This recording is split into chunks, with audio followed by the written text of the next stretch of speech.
Hello everybody, how are you all doing today? Today is a part of a 5-part big special that I'm doing, which is, as you know from the title of the video, it's a review of the entire Stranger Things show. We're going to be separating this into 5 videos, each of them containing an installment. Of course, for this first one, we'll be doing Stranger Things 1. This is, by far, we all can agree, probably the best Netflix show to exist. I mean, it was quite a surprise that this thing came out. I remember when I first saw this in the movie. I think the first time I ever got interactive with Stranger Things was mostly like a meme during 2016. Multiple memes that I just never understood.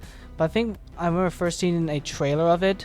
I think it was during like the watching of Avengers Endgame. I saw a trailer. There's either that or Far From Home 1 or 2 in the theaters. I saw a trailer of it. And then it was until 2019 where I actually decided, you know what, I'm gonna give this a watch and see what this is about. And lo and behold, I was so surprised of how good it was. But then why didn't I watch it all the way back in 2016? Because I was a 9-year-old kid. I don't think I would have been allowed to watch it. Of course, now at 12 I was. But yes, now I'm going to review all of this starting from Stranger Things 1, Chapter 1. Let's do this. So first, we have Chapter 1, The Vanishing of Will Byers. We're going to be reviewing each of these episodes one by one. And once at the end, we'll get a full-on ranking type stuff. So this will be interesting. So, what I think of this first chapter? It's an honest, great start, you know. It's intense with well, you know, the laboratory invasion with the Demogorgon as he attacks a person to show how dangerous he is, even though you don't know what he looks like. Then it cuts straight into the main 4 characters, Mike, Dustin, Lucas, and Will, as they are all playing D&D and such. Until they all, you know, decide to leave, and we cut to Will as, you know, he gets taken by the Corn. A very great cold opening to show you what this show is about. And then, you know, for the rest of the episode, it's this paranoia of everyone throughout the you know, the whole town Hawkins, you know, because the unique thing about Stranger Things is that it doesn't just involve like one main character and like, I don't know, just a couple of side characters. There's like over like 10 main characters in this, like, well, not 10, there's like over like 8 or something main characters in this first installment, at least. The second one adds way more, but right now I think we only had like a few. Yeah, of course, Mike, the leader of the kids, Lucas, Dustin. Will is missing, so he's not exactly a main character yet. Then you have the few teens. Well, there's only 2, but the third one later becomes the main character, but he's not here, which are Nancy and Jonathan. Jonathan is the brother of Will Byers, and Nancy is the sister of Mike Wheeler, as I mentioned before. And they are they do something like that. And there's also Steve Harrington, but he's not a main character yet. But he is still important, just not a main character yet. Then you have the adults, the 2 main adults, which are Joyce and Hopper, or Jim. Jim is the chief of the police, and Joyce is Will's mother, who pretty much throughout this episode and the rest of the seasons, well, goes on a search for her son, along with Chief and honestly the rest of the entire 4, because it all because of how desperate they are, and they try to find out where to find him and such. You know, it's all that. But while all this, we get to see the real main character, that is 11, who is a lost girl from an experimental lab and such, as he goes to a restaurant and is rescued kind of by the owner until, you know, he gets killed in the end by the people who are trying to look for her. So she runs off, you know, which leads to the end episode where Mike, Dustin, and Lucas, you know, find her and such. But overall, a very great opening to the whole, you know, show and such, and how one of the cool things is how the Demogorgon is based off of this D&D game that they play in the beginning of the show, which is kind of cool. How they decided to base some of the monsters off of a little board game and such. But yeah, interesting start, great start to all this, and yeah, we'll give this like a a 9 out of 10. Great start. Now we're on to episode 2, or chapter 2, I must say, The Weirdo on Maple Street. This is also a really fun episode where you pretty much the kid, interact with Elle, question her and such.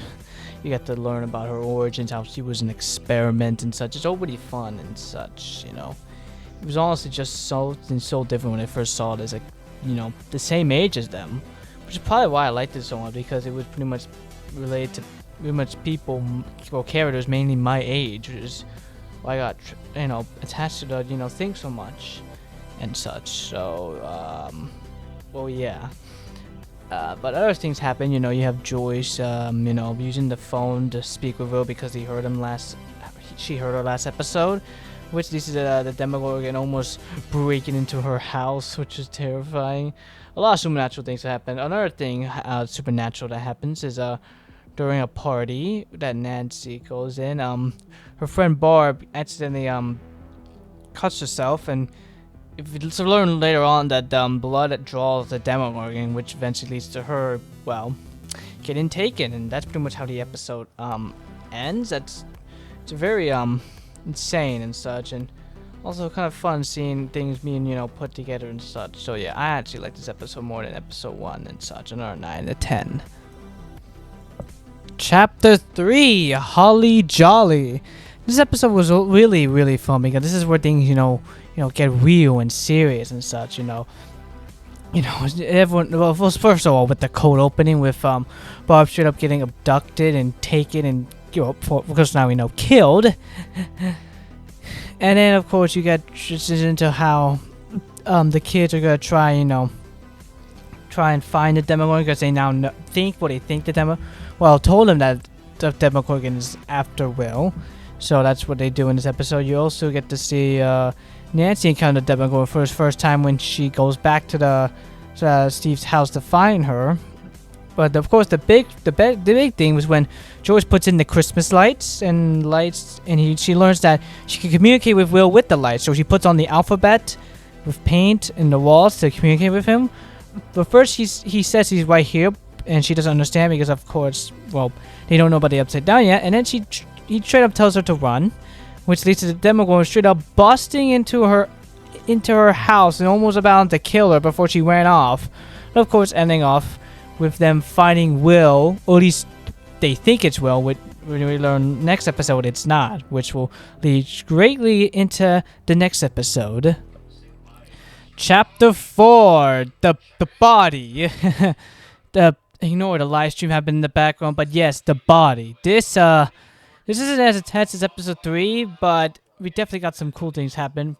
For example, this is where everyone starts, forming up. You start to see the team, things get weird. People start to understand what's happening, with the kids hearing Will in the radio. You see Joyce finally being able to see Will through the walls, and he finally describes where he is, and, Joyce tries to understand.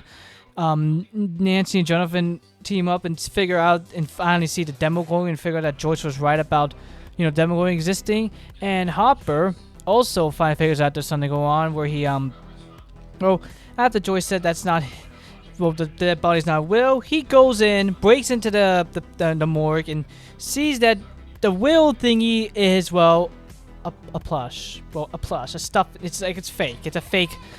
It's a fake body, pretty much. And yeah, this episode isn't as intense as the 3, but I still personally enjoyed it. Another 9 out of 10 for me, though I think in the ranking, I won't put the ranking yet because all of a sudden this is probably just gonna be like full on one video. I think I will put the Holly Jolly over this episode just because of that. The last few minutes of Holly Jolly were insane. Anyway, moving on to chapter 5. Chapter 5, The Flea and the Acrobat. This episode was very cool as well. Okay, I should stop saying that. Let's just go straight to the point about what this episode entails. Well, we get the cold opening with Hopper discovering the actual Caden, Hawk, and Laz, which is saying then you have the kids finally just figuring out what exactly where exactly Will is, which is of course the Upside Down. They figure how it works, and then at the funeral you see that Jonathan and Nancy are planning on trying to kill it. You see them, target practice with a gun and the bat and such. You have Hopper's waking up in his house after discovering the gate and pretty much destroying everything in his house just to find a camera.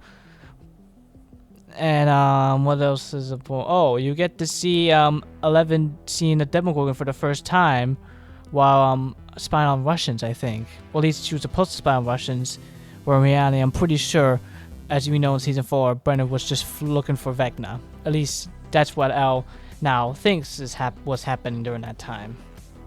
But the episode ends with Nancy unexpectedly going in the Upside Down and finding the Demogorgon, which leads straight to the next chapter. Chapter 6, The Monster. In this episode, we continue where we left off, of course, with Nancy finally in the Upside Down, and she's getting chased in the cold opening and very intensity and stuff. Hee. We also get to find out more of the backstory of 11, how her mother is Teddy Ives, I think that's the name, and she, was part of this experiment too, but she didn't know she was pregnant, which led to, 11 existing in the world and such. We learned that 11 was kind of the one who opened the gate when she interacted with the Demogorgon, which, started all this, and then the episode pretty much ends with the military invading Mike's house, which means in the next episode, all the crazy stuff goes down. We also see that everyone's about to start teaming up or coming together and stuff as Jonathan gets arrested and the chief figures it out, which means they're gonna have to interact, and then this will lead to a whole giant thing happening and such. Or let's just move on to the next episode.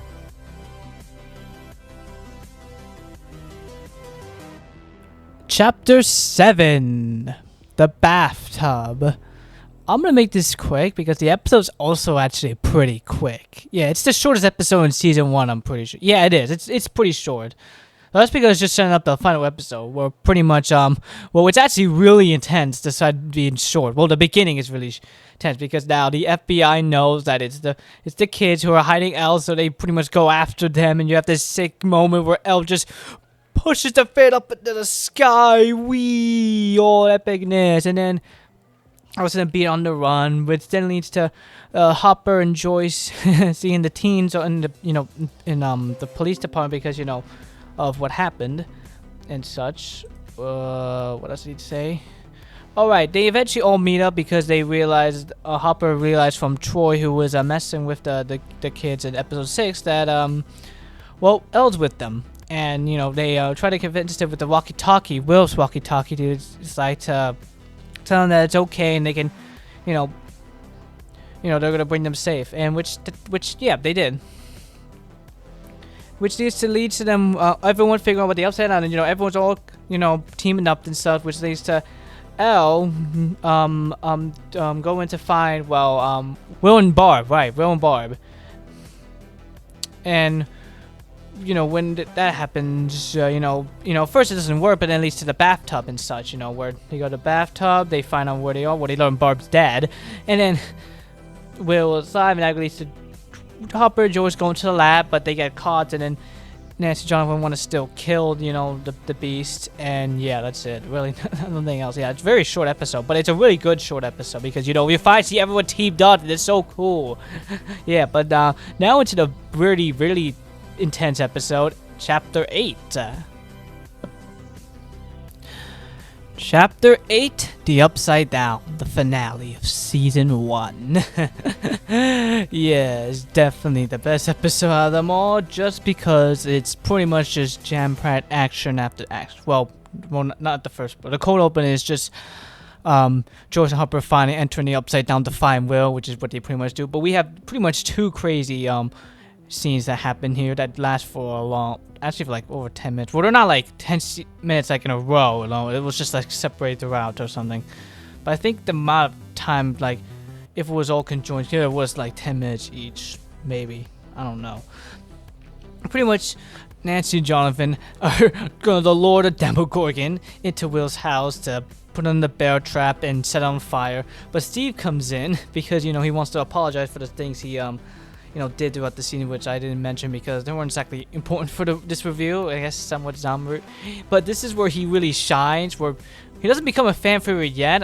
He becomes fan favorite by season 2, but this was where I started to like the character where he straight up uses the bat that Jonathan put nails on to just slam the Demogorgon right into the bear trap. It was all insane and such. And it goes to the full on where the Demogorgon, you know, well, actually no, he gets burned alive, but that's next to the next scene where, you know, the military, or not the military, like the people at the labs find Elle in the school, and they're about to shoot everyone there, but Elle straight up uses her power to just kill everyone there, which pretty much lures the Demogorgon, because if you excuse me, because I think I mentioned this, but the Demogorgon detects blood, and of course because a lot of people just got murdered there, you know, it detects all that murder, so it comes in, kills Brenner, or at least we thought it killed Brenner until, you know, Stranger Things 4, he's revealed to be alive somehow. Got the lights flickering, which is honestly very cool. How they feel like literally how the rest of the scene was just straight up lights flickering, insane, and then you have Elle straight up just killing the Demogorgon along with ourselves. At least we thought it was ourselves, and yeah, pretty much that. And, you know, they find Will. They try to bring him back in this super emotional scene with this business song that will come back in Stranger Things 4, where they just try their best, and it flashes back to when Hopper lost his kid as well. It was so emotional and it's still emotional and sad. And then Will wakes up, and then, you know, we see him finally up, and he's up, and everyone's saved, you know, and you all think it's over, you know. It jumps cut to like 1 month later where it's all Christmas time and such, you know, and you see them back in D&D again, this time with the Thessal Hydra, which has not appeared yet, though. I am supported. Some of this video is pre-recorded before Stranger Things 5, so I don't actually know what happens yet. When we get to the Stranger Things section of the video, I will know everything that happened, but right now this is only up to like Stranger Things 1 to 4, so yeah. But yeah, the Thessal Hydra and such, and then we see that Will has to now you know, come back home with Jonathan because, you know, it's not safe anymore. Well, they're just trying to be cautious, which, you know, it's for the best. Then we have this very disturbing scene when Will gets back home where he throws up something which we don't actually really know what it is at all. It could still be Dart, but who knows what it actually is. And then we see that he just somehow just teleported into the Upside Down, hinting that it's probably not over, which, yeah, it was not over at all. And yeah, that's season 1. Very good, you know, very good. I'm very good. It got me really it was good for what it was, you know. Though compared to the other Stranger Things, I personally think this is kind of the weakest. That doesn't mean it's bad at all, but it's just that the other seasons have just so much more going for them. They have so much more stuff in them. But, you know, and then this is so, you know, they had to start off slow, which, you know, I appreciate them for that. You know, starting off slow and steady, you know, before they go into the crazy stuff in 2, and even more of the crazy stuff at 4 and such. So yeah, overall, great season. And now we're transitioning into season 2. We are now in Stranger Things 2. So on October 27, 2017, literally 6 years before the FNAF movie trailer, or movie in general, releases, we had Stranger Things 2. What was I doing during all this?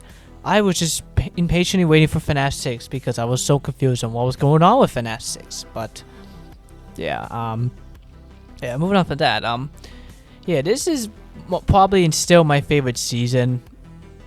I mean, season 4 is good and all, but season 2 just had something with it. I don't know what exactly what, but it was just I don't know, I just really enjoyed it very much. I don't know, it just had some certain vibe to it that I really don't know how to describe. Season 3 had that as well, but season 2... Actually, you know what, the thing, I want to mention how season 2 and 3 feel like some type of two-parter type thing-ish. Same thing with season 4 and 5, they also feel like a two-parter thing. I don't know why, just season 2 and 3 both just felt like a two-part thing, probably because they both involve the mind flare, even though they did deal with the mind flare in very different ways. But yeah, I don't know. I just always felt like those two were like a two-parter type thing with the mind flare. And then same thing with season 4, where it's like a two-parter thing with Vecna. But yeah, this is Stranger Things 2, and we're getting on to the first chapter, which is called Mad Max. Which is, you know, it's a cool episode. You know, it's very slow. But although there are 9 episodes instead of, well, 8. So, yeah, of course, it's slow. So nothing really that much happens. Well, actually, that's a lie. But they don't happen like in an intense way. Like, for example, we get the introduction of, 8, or Callie, I think she was called, in the cold opening, where we see her doing some type of, like, some mission or some hostile mission. No, it was like a heist mission. Yeah, it was a heist mission, you know, with a gang and such. Nothing really too special. It's just set up for like episode 7. Then we see the kids in the arcade, you know, and they learn about a new person who beats all the high scores called Mad Max, who's important later on. Then we see that Will has, you know, these visions, or they're called episodes. They call them episodes, where he's pretty much back in the upside down and such.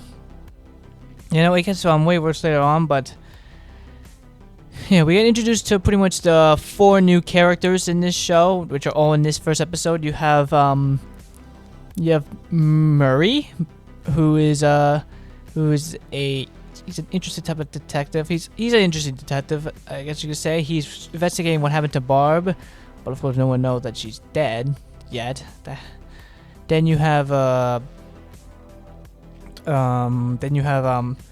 Billy and his sister Max, who is going to become a very big main character, as you all know. And you have Bob, you know, everyone's favorite, Bob Newby, superhero. Who's also introduced in this, who's Joyce's new boyfriend, and Billy and Max are like new people who moved into this town, and the kids later learn that she is Mad Max and such. But yeah, pretty much everyone is here. We actually even Al, because at least they learned in the episode that Hopper is secretly taking care of Al in secret and such. But there's one thing I want to talk about that was really interesting about this episode I really liked. It's the intro. When the intro was bubbling when I first watched this, I thought it was just be the same intro as before, but then out of nowhere, shockingly, they just add in a 2 in the intro. And we realized, oh no, this ain't season 2. This is straight up Stranger Things 2. This is straight up the sequel. Because this is straight up just the sequel. This isn't Stranger Things season 2. This is Stranger Things 2. It's a sequel. Like a straight up. It even says it in the when you go onto Netflix into the episode, it straight up just says Stranger Things 2. It doesn't say season 2.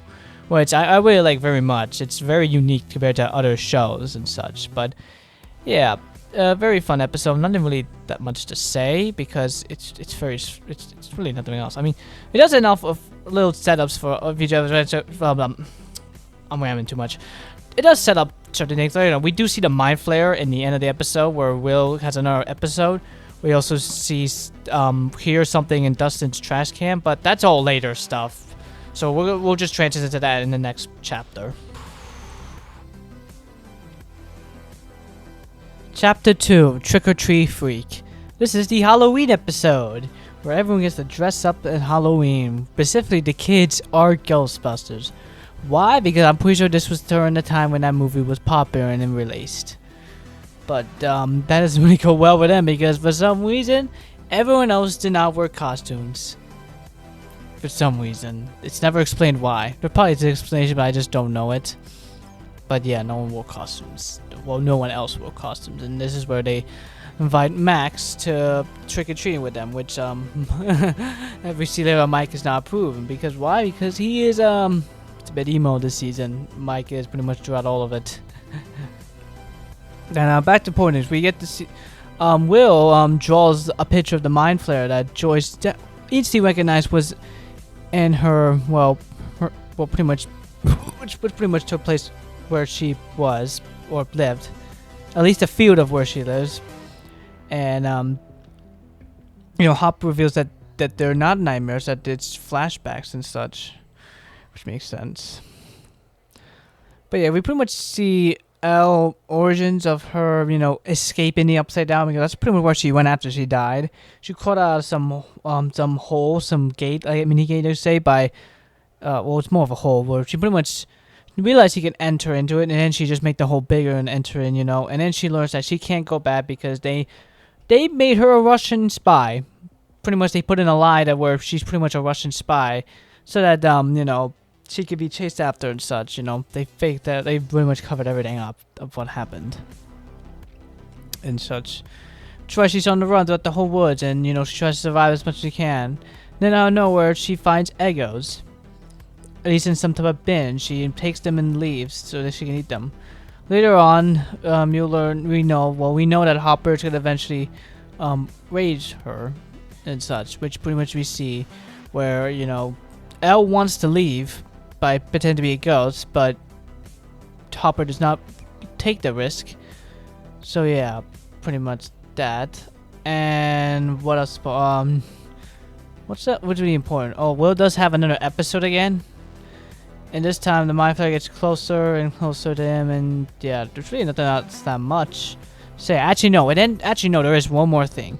It ends off with Dustin going back home, but then he sees something in his trash can, so he opens to shoot it, but then he saw that it was like something insane, which leads on to the next chapter.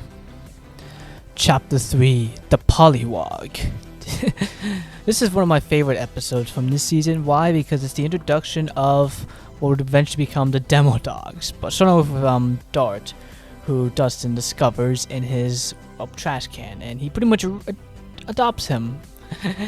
And that's pretty much the episode about. He shows Dart to the others in this, and it just leads to Will figuring out that could possibly be the thing he threw up in the season finale of Stranger Things 1 and such. And he doesn't exactly reveal it to them until like in the later end of the episode, where it pretty much grows. I mean, at first they thought it was a tadpole or something, but then they realized that he discovered a new species because of how it hates heat, and that it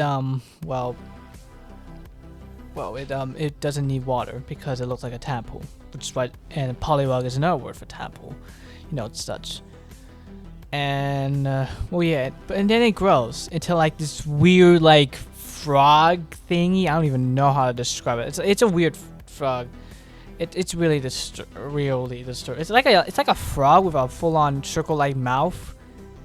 Though it doesn't really have the shape of a frog. The head is pretty much a circle-like thing. It's not exactly a frog. I don't know exactly what to describe it, but yeah. Other things happen as well. For example, Joyce figures out the Mind Flayer in a camera, which is kind of crazy. How the camera was able to detect the Mind Flayer's presence. Still don't really understand how that works. Another important thing is that Elle actually escaped.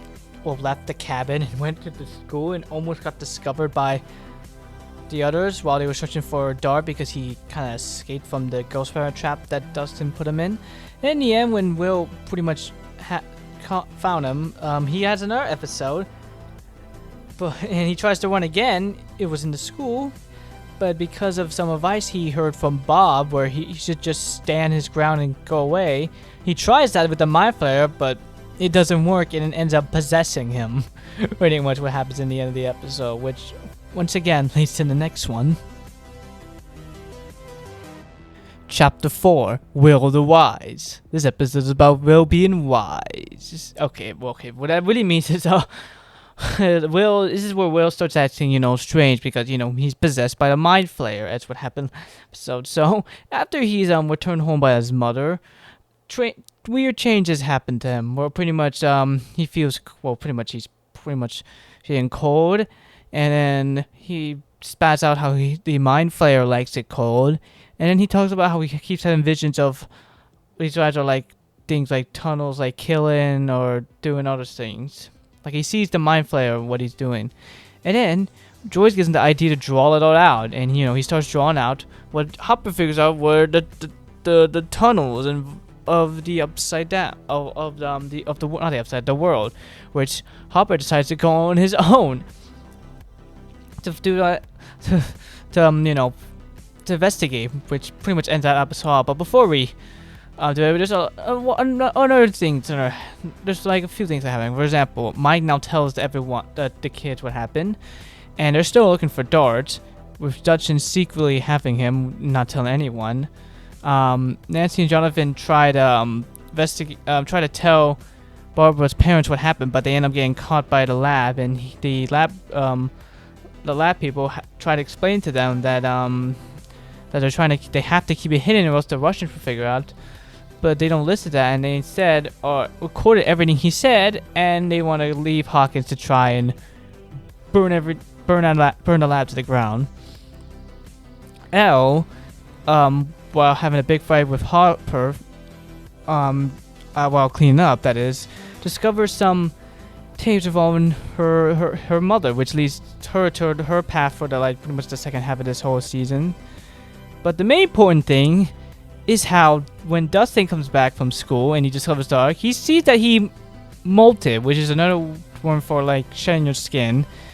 And when he sees him, he's eating his cat, and then he figures out he's a little baby Demogorgon. Well, Demo dog, but he doesn't nickname that yet. He only nicknames it in the very later half of season 9. But right now he's a little baby Demogorgon. And yeah, that is episode 4, where things start to get real, serious, things are starting to roll around and such, and it just becomes getting bigger and bigger and bigger. Chapter 5, Dig Dug.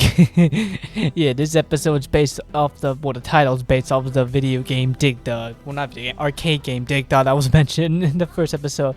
Though in any way, it also kind of fits with the episode in general. You have Hopper dig dugging around the tunnels, investigating what it even is. But other than that, you also have Mike, Will, Joyce, and Bob figuring out what the tunnels what Will's drawings mean. We're trying to figure out that full-on map of Hawkins, which is very surprising. But we also have Elle all the way at her aunt's house figuring out what happened to her mother.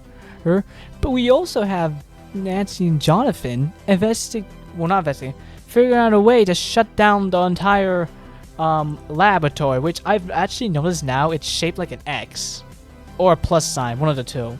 It's either an X or a plus sign, but it's mainly been shown as an X, so I'm just assuming it's an X. Guessing to foreshadow Dimension X or something. But yeah, this is this is the episode where it's things how do I say this? It introduced a lot of things. For example, Elle's origins were finally introduced. The vines and tunnels the vines were introduced, the vine thingies. But the main thing, the more important thing that was really introduced, that was probably one of the best things that came out of this season or installment, is the friendship between Dustin and Henderson, because it begins right here in this episode when Dustin is trying to get help to deal with Dart, who is now a baby Demogorgon. He goes to Mike's house to see if Mike was there. Well, first he radios everyone, but no one was responding. So he tries to see if Mike's in the house. Of course, he's not. He's at Will's. Tries to see if Nancy's there, but she's all the way across the country.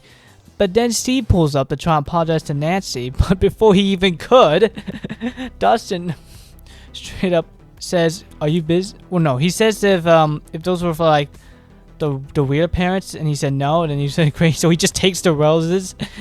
Straight up tells him that Nancy's not there, and then straight up just asks if he still has the bat with the nails, which for some reason he now owns, even though it used to be Nancy's bat and not his, but he just somehow now owns it. Though it is coming back in Stranger Things 5 as Nancy's bat, because it was technically hers in the beginning before Steve just owned it for all of season, all of season 2, and then never used it again after. But yeah, but the important thing is that how it ends. So pretty much in the ending, Joyce and Bob find Hopper in the vines. They were able to, and then the lab comes in to burn the vines that were trapped in Hopper, because those vines are alive and they almost killed him. But then Will gets his full-on seizure, at least in the next episode. Chapter 6, The Spy. Yay, spy, them spy wires. Oh, excuse me. But yes, this episode is fun. Definitely one of my favorites of the season 2. Though not the best one. We'll get to that later. But it's actually the first half. This is actually like a 2-part special kind of in a way. Well, not really, but pretty much. Well, as you know from last episode, we had a seizure. Big seizure that was so violent that when he finally woke up from after having a seizure, he pretty much had half of his memories like lost. Like he barely could remember the doctors. He didn't even knew who Hopper or Bob was. He barely remembered Mike. Like it was, like it was a very. And then we learned that it was hard to assume it's a virus, which yeah, it kind of is. The Mind Flayer pretty much taken over his whole his whole existence or something. But it was that Dustin and Steve go to Dart, and Steve learns that he molted again. And when we see him again, he pretty much is he's pretty much now almost the size as the Demogorgon, but he only crawls on 4 and he has a tail. He's pretty much a Demogorgon but crawls on 4 and has a tail. And it's a bit smaller. Yeah, but they regroup with Lucas and Max to try to bait Dart in the old junker they used to hide in episode 7.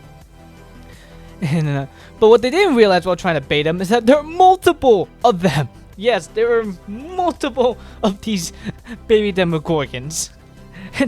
Oh my god, and they are rabid, insane, tense. I mean, they almost killed all of them until they were called to something. What were they called to? Well, that leads to the end of the episode where Will tells them to go to the specific giant area with the pictures of all the drawings, and but they realize Will would send them into a trap because he is a spy for the Mind Flayer, which is why the Mind Flayer called the Demogods to pretty much take them all out. And the episode pretty much ends with them going to the hospital, and they are about to raid through the entire hospital or laboratory. But first we need to pause for a minute because, well, there's an episode that a lot of people do not like, but it's in between this episode and what I guess are to be the best episodes of Stranger Things 2, but we gotta get to this episode first. Chapter 7, The Lost Sister. Let's make this quick because we want to get to Chapter 8, I'm pretty sure. Alright, very simple, very simple. After some investigation, Elle learned she has a sister named 8. And then out of nowhere, Becky was calling, I'm guessing, the police, and that scared Elle, so she just ran off to find 8 by herself. She ended up going somewhere that she, basically 8 has her own criminal TSP-like gang. And she joins her for a bit, gets a full-on makeover and such. And yeah, this is 8 or Callie, who has unique power to create hallucinations. And at one point, she gave Elle the hallucination of Brenner. Why? Because she questioned why Elle didn't kill someone. I think it was someone who used to torture her, or actually no, he was the one who did experiments on. Who gave her mother the weird stingy thing that she's on right now or something. Anyways, after that, she realized that her friends matter and that she leaves to go finally meet with them, who are in terrible danger right now. Chapter 8, The Mind Flayer. Oh, yes. As you can already tell, this is probably my favorite episode of season 2. Actually, it's one of my top 5 favorite episodes, mainly because of the cold opener. What is it? Well, you already know. Demo dogs break in and invade the damn laboratory. Everyone's just running for their lives. It's so intense. In fact, one of my favorite parts of it is where they call back the very first scene of the entire show, with now a multitude of doctors in the elevator, and all the demo dogs just kill them all, and it's so dark and intense. It's even more cooler is how they try to escape. So pretty much the only way to escape is to reboot the system or something like that, and of course the only way to do it is if you know the language known as BASIC, which only Bob knew, so he had to be the one to well, go down to the basement and restart the power. That Jonathan, Nancy, and all the kids and Steve all finally meet up to follow the demo dogs to the laboratories, and they try to get in. And one of my cool things during this mission to open the gates to the exit, Bob actually did some cool like FNAF like techniques where he used the sprinklers to lure the demo dogs away. It was like so cool because you had the cameras and you had like Owens, the new owner of the labs, you know, looking at the cameras to help Bob get his way out of there and such. It was really cool. But sadly, Bob doesn't make it out and he dies. And then you have the second half of the episode, which is pretty much the team all finally, everyone's all meet up again, and they well, Mike was able to figure out, well, learn, pretty much solve everything by how about the hive mind. Pretty much he realizes that at the shadow monster, which they will later compare it to the mind flare, which gives it its official name, how he is controlling everything, and they figure out that the only way they can figure out to stop it is to talk to Will. So they try to talk to Will, but as you know, he's a spy now, fully possessed, so all he cares about is well, helping the mind flayer. So they do this semi-what it's not interrogation, it's more like they pretty much try to find a way if Will is still inside him. And when they try to speak to Will, he actually does Morse code in a way to make a message that says closed gate, which pretty much tells them that the only way to stop the mind flayer is to close the gate that, as you saw from episode 6, has grown increasingly big. And then a phone rings, letting Will know where they are, which is his house, the buyer's house, and they all get armed up, full on ready to attack. But well, the demo dogs are stopped by L, which pretty much leads to the last episode. But yeah, this is probably a top 5 favorite episode. In fact, it isn't. It's like number 5 of one of my favorite episodes, probably because that's the best cold opening. Even though apparently Season 5, Episode 2 has, what the Duffer says, the best cold opening they've done. So, we don't know. We have to wait and see. Well, at least I have to wait and see. You probably already know the answer. But yeah, a top 5 favorite episode. Now let's get on to the finale. Chapter 9. The Gate. Or the season finale, where pretty much everyone is once again split up into 3 teams for the finale. We have Steve and the kids as they go to the tunnels again to burn the hive mind. You have the Byers family and Nancy trying to do an fiery exorcism on Will, because that's what you do. That's because apparently D5 figured out that the mind flayer likes it cold, so the only way to get Will out of his possession, you have to burn it out of him. And you have 11 Hopper, where they are gonna go to the labs and close the gate, which is what happens. Yeah, it's really cool, you know. It's not as intense as the episode 8, but you know it's another great. So the best part of this was pretty much the finale, where you have the snowball and it's so finale. I don't know. Honestly, if they didn't have that mind flare, that could have been like the perfect conclusion to Stranger Things. But you know, there had to be more. I mean, you can't just end it with season 2. No way. But now let's I'll quickly review this season. This season, I actually really love this season a lot. It's just so much nostalgic with this season. Probably because it's in 2017, and 2017 is a year I really personally enjoyed a lot.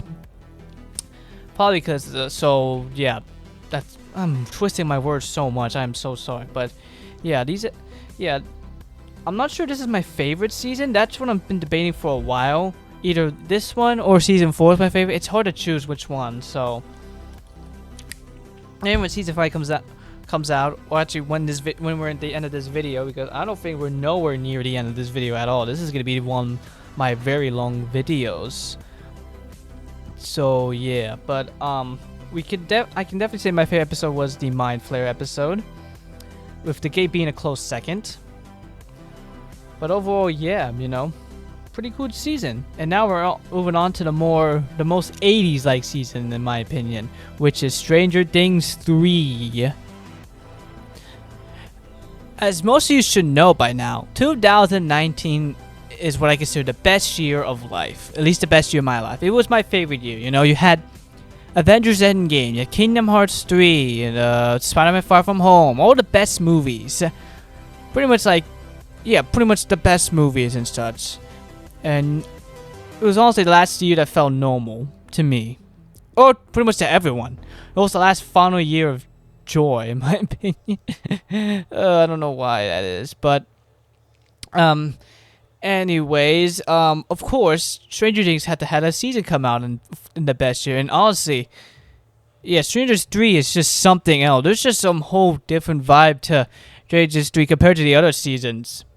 It's honestly the most 80s like, and that's mainly because it has the new Star Card Mall, which is the new main location in the third installment. It's pretty much like the main place that a lot of people go to in this. I mean, a lot of things are different now, you know, because, you know, the kids are now teens. The teens are now young adults. The adults are still adults, but I don't know. Like, everything's different now. You know, things have changed, and we'll get to that as we get to chapter 1. Chapter 1, Susie, do you copy? So, it's been like 7 months or something since the last season. You know, it's summer now, close to 4th of July. And the first thing we see is the Russians trying to open the gate to the Upside Down. Of course, they didn't, because this flashback took place in 1984. But now it's a year later in 1985. And by then, they had the gate open, as we see in the end of the episode. Pretty much, you have Mike and Elle, you know, they have this strong relationship of them just kissing, and Hopper not exactly enjoying it that much. We have Dustin, who's been away for a month at a camp trip. Will is throughout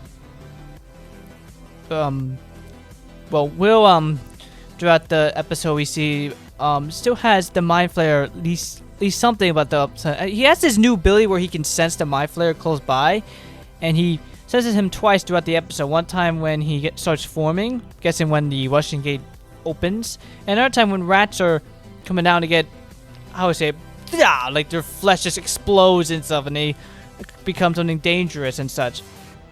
You know, you have Nancy Jonathan at a job at an office. You have Steve and Scoops Ahoy with a new character of Robin.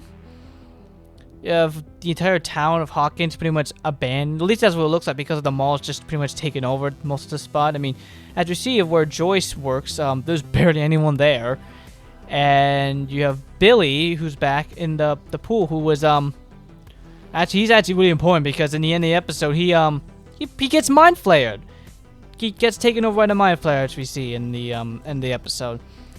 And Dustin has a Cerebro, which is pretty much a upgrade radio like type thing. In the end, he pretty much while he was trying to communicate with his girlfriend, he accidentally intercepts a Russian communication, which leads to how now we have Russians in Hawkins, pretty much. And well, yeah, but the main important thing is the mall. Well, it's not exactly that's shown off. The only time we see this mall is when the kids are gonna go watch a movie. Another important thing is that Joyce magnets are not magneting. They're not, acting like how magnets work, and that actually somehow is very important to the storyline for some reason. And well, yeah, that's how it is. So let's just move on to the next chapter. Chapter 2, the Mall Rats. It's all about mall rats. You have Jonathan and Nancy investigating a mall rat. You have Max and Elle becoming mall rats as they shop through the mall. You have Dustin and Steve uniting in the mall where they discover some Russian rats or something. You have Mike, Lucas, and Will just being confused in their lives. Well, no, they're trying to fix Mike's problem where he just lied to Elle. And Hopper gets stand up, and Billy takes Heather, turns her into a mind flayer thingy been... Yeah, I don't know why. I'm just saying random stuff. Probably because nothing really insane is happening except for the fact that Russians are in America right now in the show.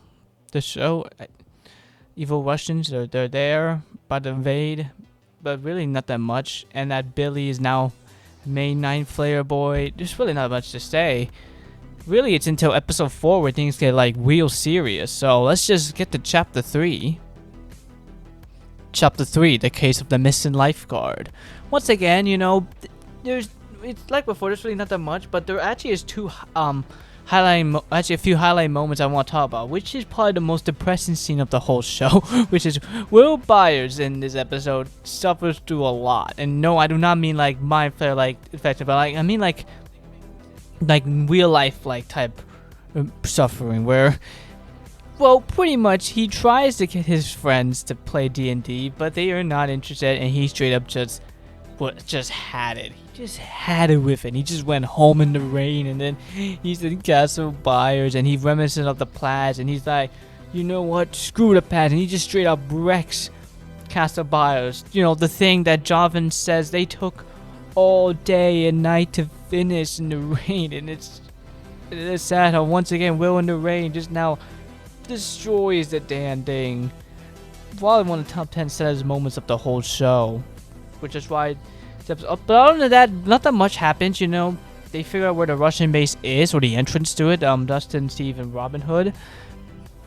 You have Joyce and Hopper going to the lab, and we actually got another clock in that actually kind of relates to Will in a bit. That makes that scene even sadder. Is that Joyce is planning to move away. Yeah, move away, which is sad because Will be even more separated from his friends, like he already feels like he is. And for Jonathan here, is with Nancy, and they'll pretty much be separated as well because of this. But pretty much the point that happens is that some big guy that Hopper actually saw in the previous episode knocks him down, takes him down, and runs off because he for some reason was in the lab. For some reason. And Elle and Max were doing this spin the ball type mini game with the thing where they discovered that something was wrong with Billy. And they go through a full-on investigation figuring out, which is why the episode's called The Case of the Missing Lifeguard. It's about Elle and Max figuring out the missing lifeguard, which is Heather. And they find out that she's fine, at least they think she's fine, with Billy and the others. And then you see this scene where Billy is staring at Elle, and of course that's the mind flayer recognizing who she is because she closed the gate on him, and he's pissed. He really pissed, and Will senses it as well. With the ending where he pretty much just says he's back, and I'm pretty sure Mike and Lucas immediately knew what he meant by he's back. All in all, yeah, pretty cool episode actually. But then now things are getting real, and now things can get intense. We can now get to like the full-on intensity of like what is really going on in Stranger Things 3. Chapter 4, the sauna test. And the sauna test it was. Yes, I love this episode a lot, maybe because of the sauna test. So we'll just get off all the other ways out of the bad. Dustin and his gang find an elevator, go roll the way down. Yes, Hopper and Joyce discovered that the mall was made by some evil people. Yes, or made for evil people in a way, but that's the real thing. The sauna test, where pretty much the gang now know the mind flayer's return. Because they know it's return, they want to do a test. Because with clues that 11 found last episode, they think it's Billy. So they try to put Billy in a sauna that's in the pool, you see at the season, and try to see if it's him. And they do, and it goes to a very, very dangerous battle where it's Elle versus Billy, and it's all around creepy and intense. I mean, because this time, Will, he was just a kid, so he didn't exactly, had like, that much of the brute to be dangerous. He was like more of a spy than anything. But here with Billy, it's completely different. He ain't a spy no more. He's the brute. He's like he's a soldier along with he's like the replacements of the Demogorgon. He's a soldier who is dangerous as heck, as you see at with the whole thing. He is straight up dangerous. Yeah, and pretty much what more shocking thing was the ending, where you learn it's not just, well, Billy or Heather, or really learn Mrs. Driscoll or Heather's parents. It's so many people. It's an army. This time instead of demo dogs, it's now people getting mind flared. Well, the leader is this weird flesh-looking version of the mind flayer, meat flayer. I guess. No, that sounds wrong. I'm not gonna call it the meat flayer. The weird spider monster meat thingy. But yeah, pretty much that's that's episode 4. You know, so if there's like this, I just sometimes wish like this was like a weekly, like release weekly type thing, because why? Because the hype train would have been so much cooler. I mean, imagine all the theories we could have had when we saw that plot twist happening. It would have been insane. It's why I like weekly releases instead of like, you know, all of it released at once. You know, it gives people to theorize a bit, which is why I'm glad stuff like Stranger Things 4 and 5 did this like 2-part or 3-part like same thing. It makes us speculate, it makes us theorize, it makes us excited to see what's gonna happen next and such. You know, instead of just all the way just already done with like that. I mean, but yeah, let's move on to chapter 5. Chapter 5, The Flayed. We're talking about flayed people. So this episode, I think, you know, it's good. You know, you get flayed people. You know, they're flayed people. They're the new army, the mind flayer, and they're attacking people. At least in the end, you know, you have that intense scene with Jonathan, you know, dealing with the flayed people. You know, it is kind of a creepy concept. You know, having multiple people that the characters know about. Are actually being taken over. You know, you first had Billy, but then you see Mrs. Driscoll. Now you see Tom and that blonde guy. I don't think he's ever said what his name is. You know, turning up attacking them and such. There is some funny moments throughout this episode, specifically the Joyce Drive one. And one thing I want to talk about is Jonathan, because everyone says he now sucks in Stranger Things 3 and 4. I don't know what y'all talk about. Dude was hilarious in this season. And that's probably because, you know, in this season, Will is not really in that much danger. I mean, yeah, he still can sense the mind flare. I mean, we see it throughout the entire Stranger Things 3. Him literally sense him. He's kind of like, you know, he pretty much tells everyone where he is, if he's active, you know, like if the mind flare is close or not. But all Will is pretty much safe compared to what happened to him in Stranger Things 1, and especially what happened to him in Stranger Things 2. And he's also safe in Stranger Things 4 for the most part. Well, not really, but, you know, like, he's not, like, taking, like, nothing's corrupting him. That is most likely sadly going to change in Stranger Things 5, but for the most part, you know, he's safe. And, you know, this is pretty much, I guess, Jonathan, you know, like, you know, kind of like trying to live a normal life and such, you know, he doesn't have to freak out anymore, you know, stress over the fact that Will is taken or something bad's happened to him, you know. That's why he's pretty much, I don't know, no. And plus, he is with Nancy now, you know, he's pretty much, well, he's mostly, you know, happy for the most part. Well, he wasn't happy when he got fired, but, you know, he's just, you know, living and breathing. So, yeah. I just wanted to say that. Mention that while we're reviewing, but yeah. But this also is where we actually finally get our teams. Yeah, it took that long for all the teams to... I mean, it did took that long for all the teams to merge. I think all the teams started to merge in episode 6.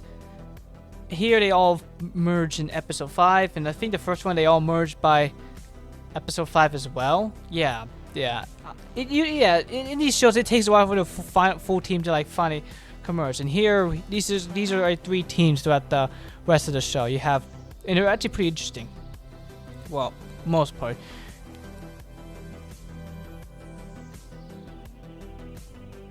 You have, of course, all the adults now, including Murray and Alexei, or Smirnoff, in the team with Joyce and Hopper.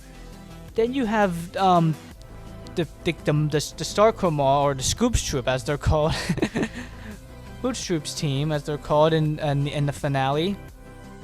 Hey, they all have They all have teams, actually. They all have team names. You have the Bold Eagle team, which are Joyce, Hopper, Murray, and Alexi.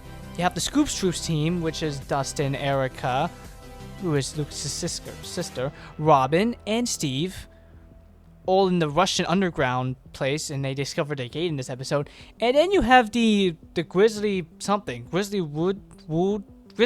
team, which is pretty much the kids and Nancy Jonathan, which is kind of cool how you have Mike and Nancy and Will and Jonathan in a team for once, even though they barely interact with each other, which I can see probably why a lot of people don't like this season, or probably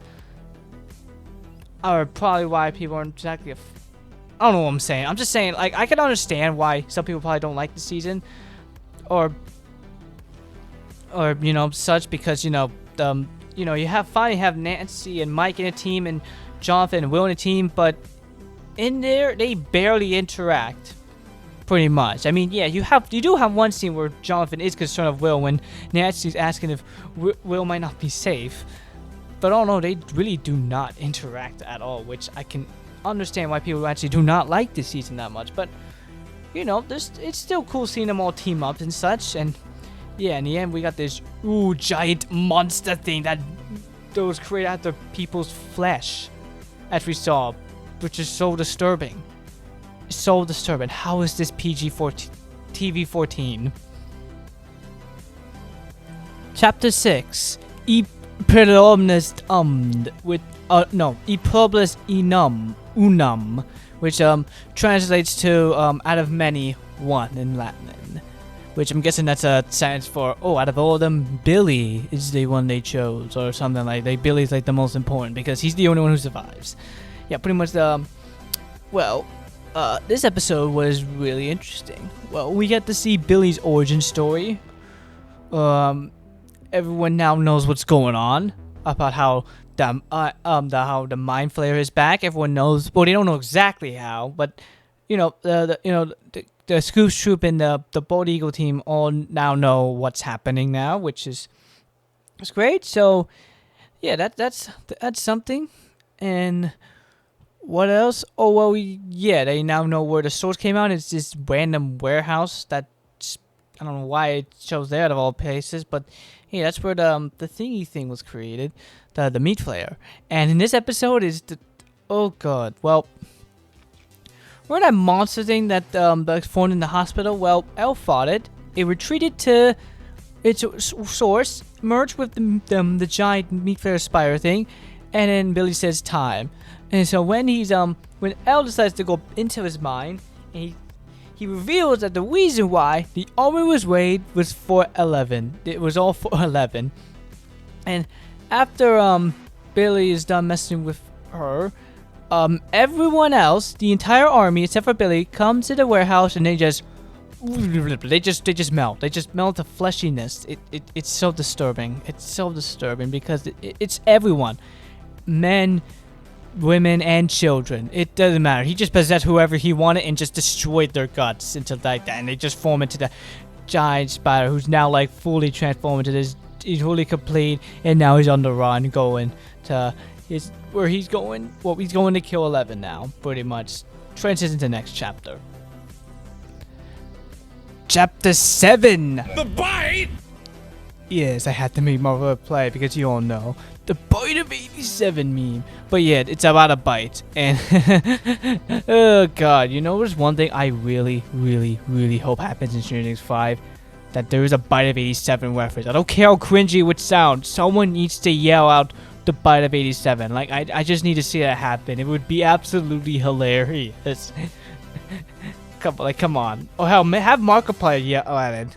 Like, have him a bit. He probably was there. Who knows? But, anyways, hold on for that. What did we talk about again? Oh, right, the bite. I'll say one interesting thing about this episode. It's one of my favorite. It's my favorite section of the episode. It is that the maze the maze section where Hopper goes to the maze with all the Russian boys at 3 a.m. The reason why I like that is because it's in one of those favorite maze mini games I used to go in every time I went to those to those fun fairs. Those maze like fun mini games. You get to go in. It's like a maze, like those weird like giant ship things. Like yeah, Hopper goes into them, and it's so cool. It's literally one of my favorite types of rides in there. But probably because you're not, in a roller coaster, going insane. You're going on a tiny little adventure on your own. It's one of my favorite things of a fun fair. I know that sounds a bit boring, but I just personally like it more than a roller coaster. Yeah, that's my opinion. God damn, why didn't Hershey Park have that type of thing there? Or maybe there was, I just couldn't find it. Shit, there probably was something like that. Frick. Well, anyways, yep, the bite, and everyone is finally teaming up. Well, no, the adults do not team up the kids yet, but the school troops in Grizzly Oddwood, the Grizzly something, are all finally teamed up. They try to explain to her what happened, and then ends with Elle freaking out because she got injured. Pretty much the meat flare bit her and left some infected thing inside of her, which leads to the finale. Chapter 8, The Battle of Starcourt. In a battle it was. You want epic finale? You have this. An hour and 18 minutes. That's how long this episode is. And will become a stand-in for the rest of Stranger Things 4, because all the other rest of the episodes are the same length for some reason. But anyways, yeah.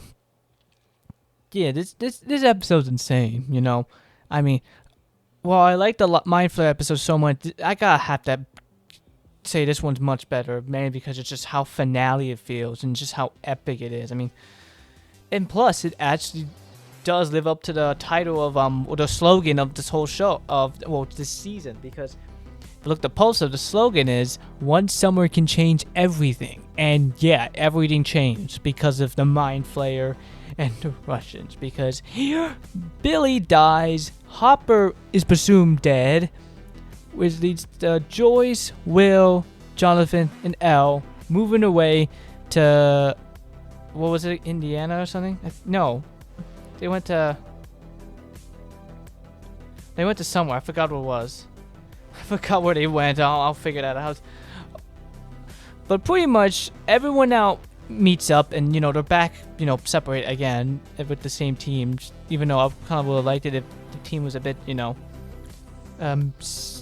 mixed up a bit for the finale, like how it was in the other seasons ish. Well, not really, but I guess in season 1 the teams weren't exactly mixed up. It was only Stranger Things 2 that had the teams like mixed up in the change in the finale and or something like that. But yeah, here you have the 3 teams: the Griswold family, Scoops Troops, and Bald Eagle team, all teaming up to shut down and stop the Mind Flayer.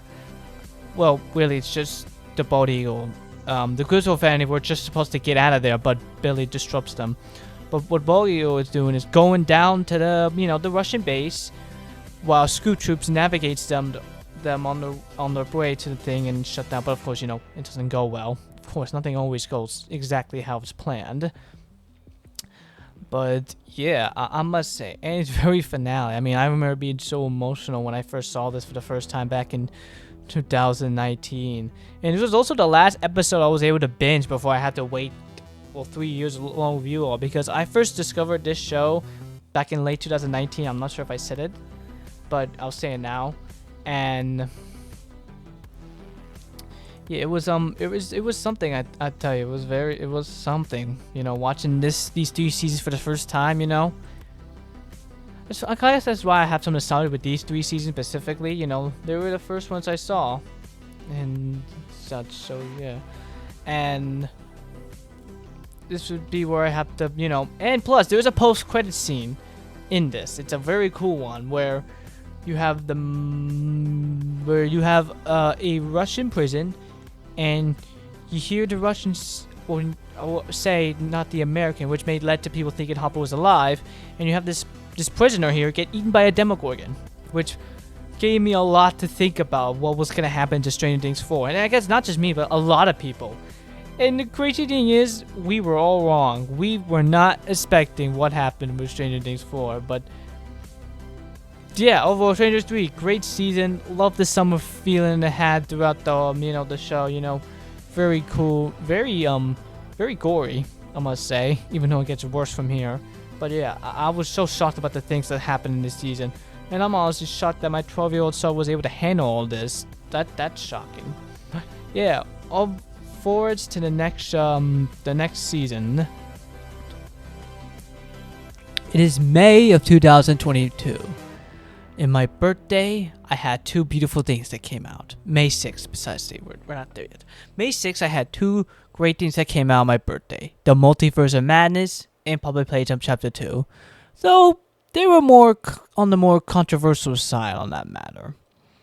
So, yeah, this was during the beginning age where this was the start of where things were starting to go down, and such, kind of like the letdown era and such, where people didn't like things, and I thought Multiverse was fine, and also that Chapter 2 was fine. I was probably the only people who actually liked those movies in game.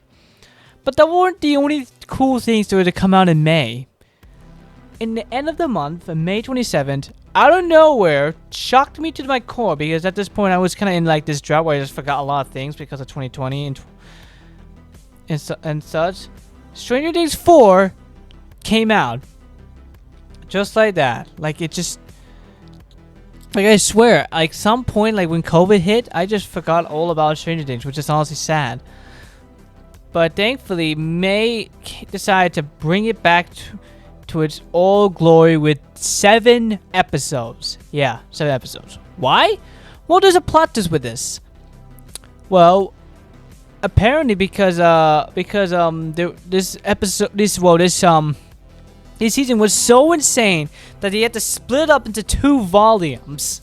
Like, this was like, I think, the first introduction of this separate volume campaign that Netflix does now with all its shows. Yeah, Stranger Things started this thing with Volume 1 having 7 episodes for the first 7, and then Volume 2 later in July 1st with the later 2 episodes, which is technically not a super long gap. But it was definitely shocking when I first saw this. So, yeah, here we have Stranger Things 4, which is a lot more different than the other seasons. Well, first of all, the episodes are way longer, like way longer than the previous seasons. Though Stranger Things 3 did were a bit longer. Every episode was at least above 50 minutes. They never go below 50. But this one, they don't go below an hour at all. Like, never. Like, none of the episodes don't go below an hour, which is insane. In fact, we'll even start off right now with Chapter 1. Chapter 1, The Hellfire Club. This is my favorite episode 1.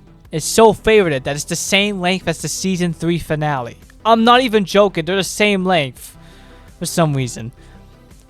I'll go first by talking about how this has probably the darkest cold opening so far, with the flashback of taking place in September 1979, which is coincidentally the same time point as when Arnold goes to Murray's costume manor. I'm sure that's related. I just think that's just a huge coincidence that both of these things happened around the same time. The massacre at Hawkins Lab and the burning of MCM. Just saying, it's just a big coincidence for me, at least. Anyways, this episode is very fun in my opinion, It's, not something like, oh, an insane, big thing happens. So, if most episode 1s don't have, besides, the first one, there's not, really that much going on, that much, Yeah, in Stranger Things 2, it was just introducing Max. That's it, and just catching up what everyone's been doing since then. Stranger Things 3, same thing, nothing much. All you have is the Cerebral Dove, Billy, get my flare. That's it. Here, it's the same thing, but actually not, because we actually do get something that's especially crazy, and a lot of foreshadowings, which is also pretty nice. But let's just summarize what's been happening with everyone, because even though this is probably the shortest time jump, now I think about it, let's see. You had December to pretty much July. That's 7 months, and this one was hold on, July, what, August, September. I'm pretty sure that was it said 3 months later, so that means that the last scene we saw Stranger Things was like October. Yeah, that was October that we were seeing, where we saw Will and the Byers family, moving away to Lenora, along with Elle. So yeah, that would be like November, December, January, February, March. Yeah, this is the shortest time jump from seasons, which is really crazy, because to us it was 3 years, but to them it was just 5 months, which is just absolutely insane, because everyone says they all look like adults right now, all the kids now, because things are different now. The kids are in high school, though my personal opinion, they didn't look that much different compared to the season 3 counterpart. In my opinion, Mike and Dustin overall look the same to the season 3 counterpart. In my opinion, they definitely look a bit taller, but oh no, they still look pretty much the same. Will definitely looks a lot more older than his season 3 counterpart. Same with 11 as well. Max hasn't changed that much from season. Actually, no. Actually, personality she's changed a lot, but it didn't seem that different. Lucas definitely had the biggest change, mainly because he was doing something different. As he was he was now a jock. Yeah, a jock. He was he was playing with the football team.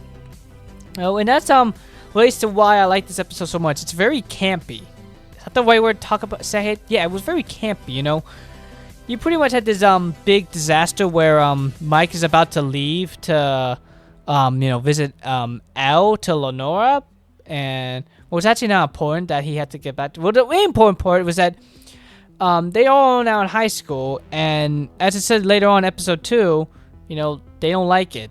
It was until this new person named Eddie, who has this club known as the Hellfire Club, which is pretty much a club for D&D. Their favorite little board game they play, and they found this club where everyone in there loves D&D, and they play it every like Friday or something. I think it was like a Friday. No, I think it was random days, but anyways, they get to a little bit of a problem during this pep rally that's going on here. Where actually before that, maybe we should talk about what all the other teens are doing, because I've only talked about the kids, but nothing about the teens at all, because there's 4 of them, right? Yeah. Steve and Robin work at this VHS Blockbuster store now.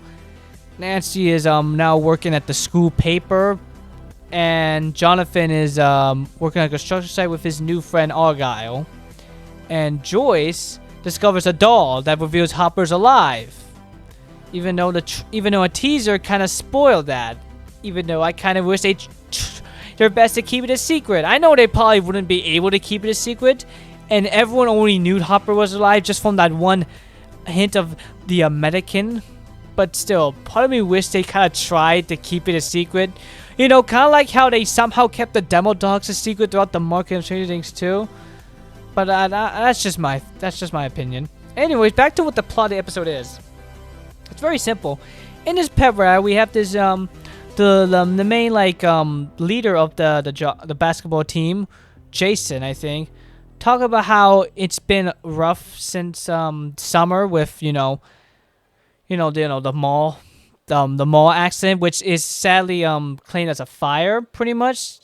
Yeah, they have to cover everything up. So instead of like a monster attacking the mall, it just said that there's some big fire happening, and all the people who were went missing were declared dead from this fire, including Billy, Heather, all that, which made it rough for a lot of people, especially Max and Al. As we see, they suffer the most in this episode. But pretty much, they are in. This is the last day of spring break on a Friday, and they are in for of course, it's because it's a pep rally. That usually means tonight during the pep means at the nighttime. It's a football game, which is also the same night as Eddie's final campaign. The one that, Mike, Dustin, and Lucas were participating in. And, they have this sad argument of how they want Lucas wants them to move it, but as we stated earlier, Eddie doesn't, and he instead tells Dustin and Mike to find a sub for him, which they got his sister Erica, who became a main character of season 3. But yeah, pretty much it's just a fun, back to back of this scenario that's very cool. This back to back scene of the basketball game and the D&D club and D&D game, and it's just so much fun seeing them, constantly trying to win and such, and it's so intense but yet so much fun.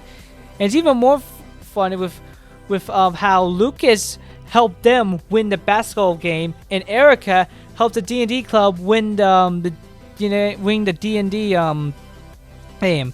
So in a way, the Sinclairs helped both teams that night, which is very, very cool. But anyways, let's go down to the actual sketchy stuff, because oh my, this thing really brings out the horror in all this. Like, there is legit horror. Did I just say that? That sounded so wrong. Horror. There's like real scariness, like actual scariness. Like, I actually freaked out when I first watched this. I'm a bit tame now from it, but back then when I first saw it, it was terrifying. It made no sense. First of all, again with the the beginning dark opening where we see all the kids in the doctor's dead bodies, like that was just. Even Homer, when they met, I thought 11 did all that, which no, it wasn't her at all. It wasn't. But more point with this other new character named Chrissy, who is the Queen of Hawkins. We learned that she has been having these terrible, terrible visions of her sad past in a distorted way. Like, it's straight up so creepy that involved like things like distorted versions of her parents, or black widows, or this clock, this grandfather clock that becomes very important because, well, we get this new enemy that's actually teased in the D&D game night. You see, Eddie's D&D game night was all about this new character. Well, not new, but this wizard that's never been mentioned before, named Vecna, who in D&D is a dark wizard of, incredible spells and stuff. It's a dark wizard. And coincidentally, in Chrissy's visions, in the last one specifically, she sees this this very like I don't even know how to describe it. But I mean, come on, Ken. He's Vecna. At least what the team, like the gang will later nickname Vecna. As this like distorted, like human, like skeletal, almost skeletal, like human, like distorted, like thingy monster in the Upside Down, which he decides to, well, pretty much use these visits to pretty much kill her in the most brutal way possible, by cracking all of her bones, using some type of like wizard-like curse or something, spell, or which I don't know, it was her the force powers, the telekinesis powers, which actually calls back to season 3. I'll just say it now, because I'm pretty sure some of you are probably questioning why now Vecna decides to do this. But I'll just say this now instead of in the finale, because we just got done with Stranger 3, and people kind of think Stranger 3 is not important when it actually is. As Vecna says in episode 9, he decides to take matters in his own hands by taking her power, Elle's powers. Pretty much, Vecna made the meat flare, or the spider monster, to take Elle's powers. Well, first mainly to kill her, but mainly to take her power, which he actually did. When Elle's powers were gone, it was because they were given to Vecna, because for some reason he somehow lost his powers, or either that he just made taking Elle's powers make them stronger. I don't know. That's like the explanation why Stranger 3 had to happen, or like it's important to the lore. Hopefully they make Stranger 3 more important as we go on. I'm hoping to see the spider monster Stranger Things 5. I think I already said that, but Yeah, pretty much that's how Vecna kills Chrissy, and she becomes the first out of the, as we know, 4 victims of what will lead to the 4 gates being open and such. My god, this is the longest I've talked about an episode. Which is great. That goes to show how good Stranger Things 4 is. So, I think we talked about episode 1 long enough. Let's go straight into episode 2. Chapter 2, Vecna's Curse. This episode wasn't as good as episode 1 in my opinion, but you know, it was still solid. It's also for some reason the same length as the season finale. Yeah, I told you these episodes are long, and yeah, they are long. Though that's probably the reason why they're long is because there's a lot of stuff to cover. I mean, everyone's pretty much away, you know. Unlike the first 30 seasons where everyone's all in the same place. Some of them are in Lenora, which now includes Mike. He's now part of Lenora because, you know, he went there for vacation for Elle. You know, Elle tries to have a special day with Mike, but it, as you know in the episode, it goes all to shit, and Elle, you know, whacks Angela with a skateboard thingy, skate wheel. Pretty much, yeah. But pretty much, you know, this is the episode. You know, people start figuring what's going on pretty much immediately, which I'm kind of glad. Unlike season 3, where people didn't start to figure out what's going on until like episode 4. Here, they start figuring out something's wrong right off the bat, which I pretty much like very much. And well, we get another new victim in this, which is Fred Benson, who is, you know, Vecna's next target, with just as scary visions where we see we learn that he was in an accident with a POW and he died and something, and he's called a murderer and such, and he also ends up dying. This time he dies in the street, and it actually becomes important because well, as we know, you know, that opens a gate in the middle of the road, just like how Eddie's trailer ends up having a gate open in his trailer or something, you know, such. And another cool thing about this episode is that we get to see the origins of Hopper, how he ends up in the Russian prison, which is called, I'm probably gonna pronounce this one, Kamchatka, I think. I think. And we also get a new main character, well, not exactly main character, but he's a character for this season, Enzo, which, as you know, is the same name as the restaurant Hopper and Joyce plan on going for the first date, which is a pretty huge coincidence, I must say. One minor mistake. His name isn't actually Enzo. I thought his name was Enzo. That's actually wrong. His real name is actually Dmitry Antovo. Sorry, my bad. But yeah, I really have nothing that much to say about this episode per se.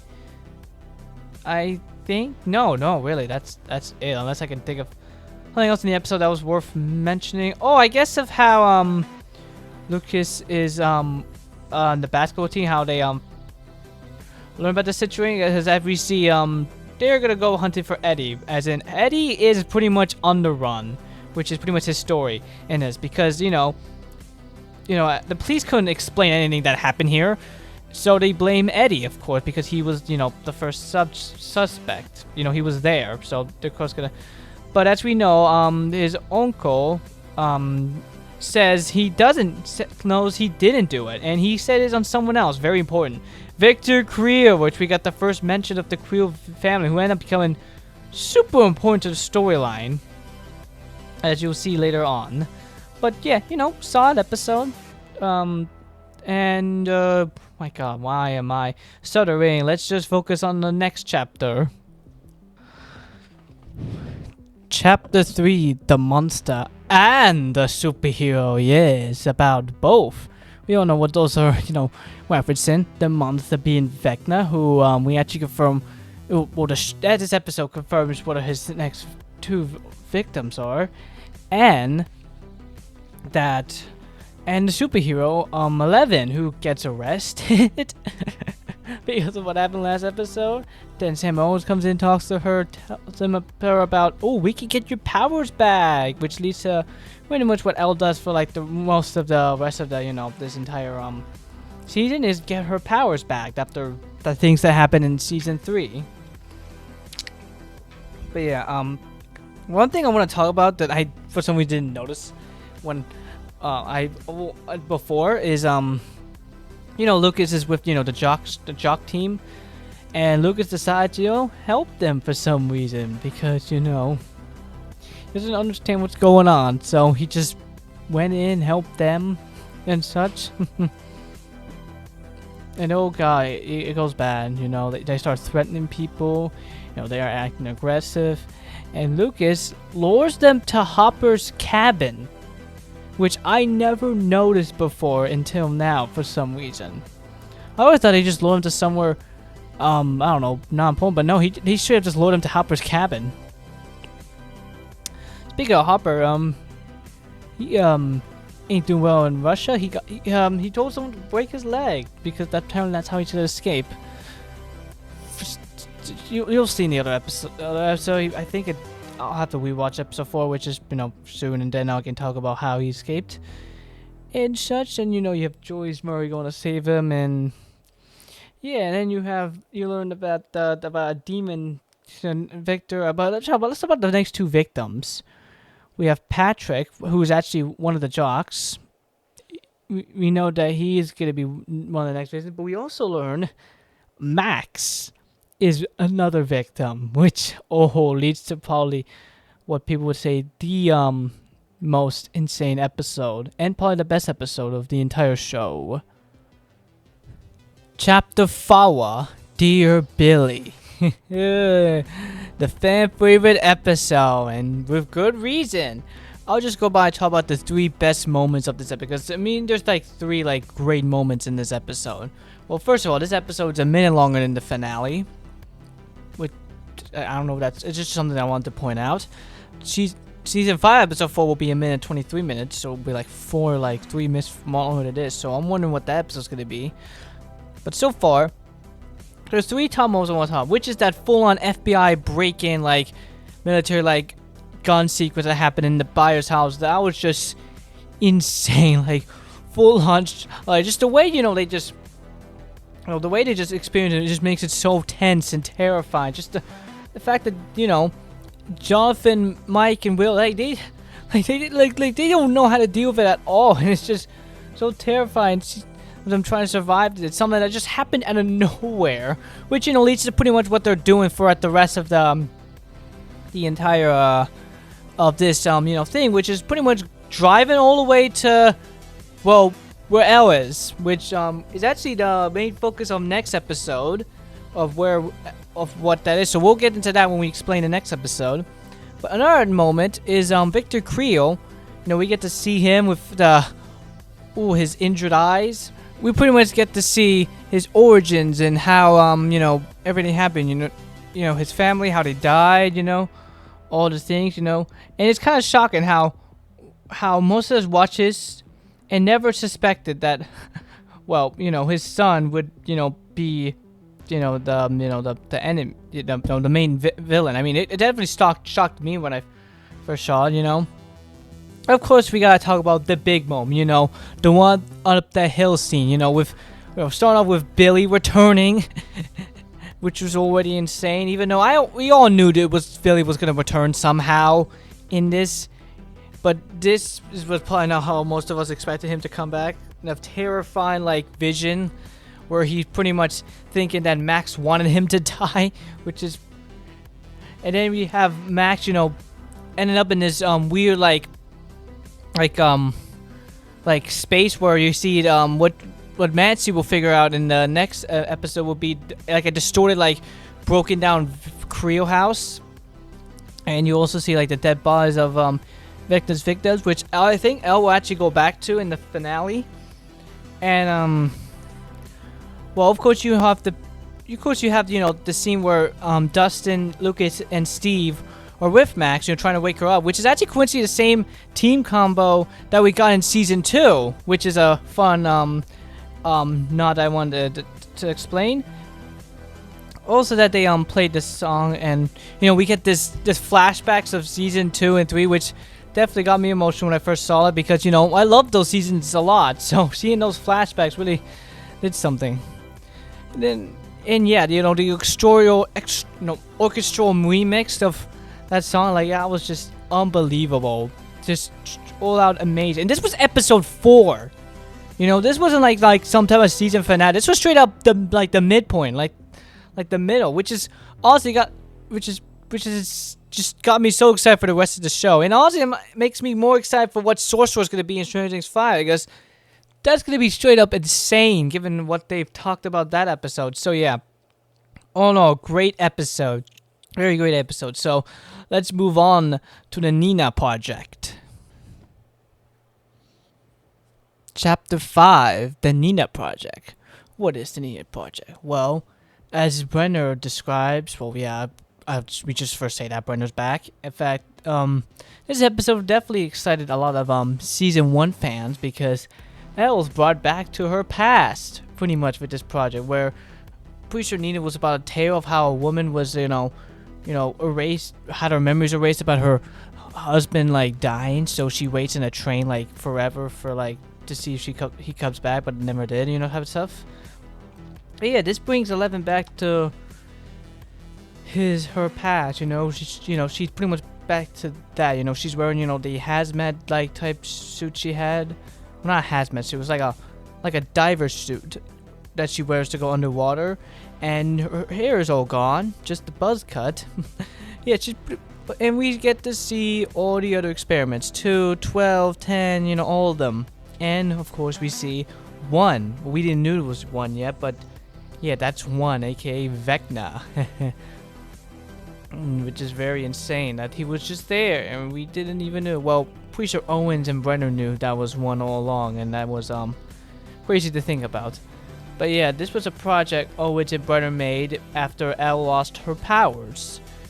It was the Nina Project, which, yeah, and as you see, the Mike, Jonathan, Will, and Argyle are gonna have to go warn her about the military, because they pretty much invade the house, and now they're going to Susie.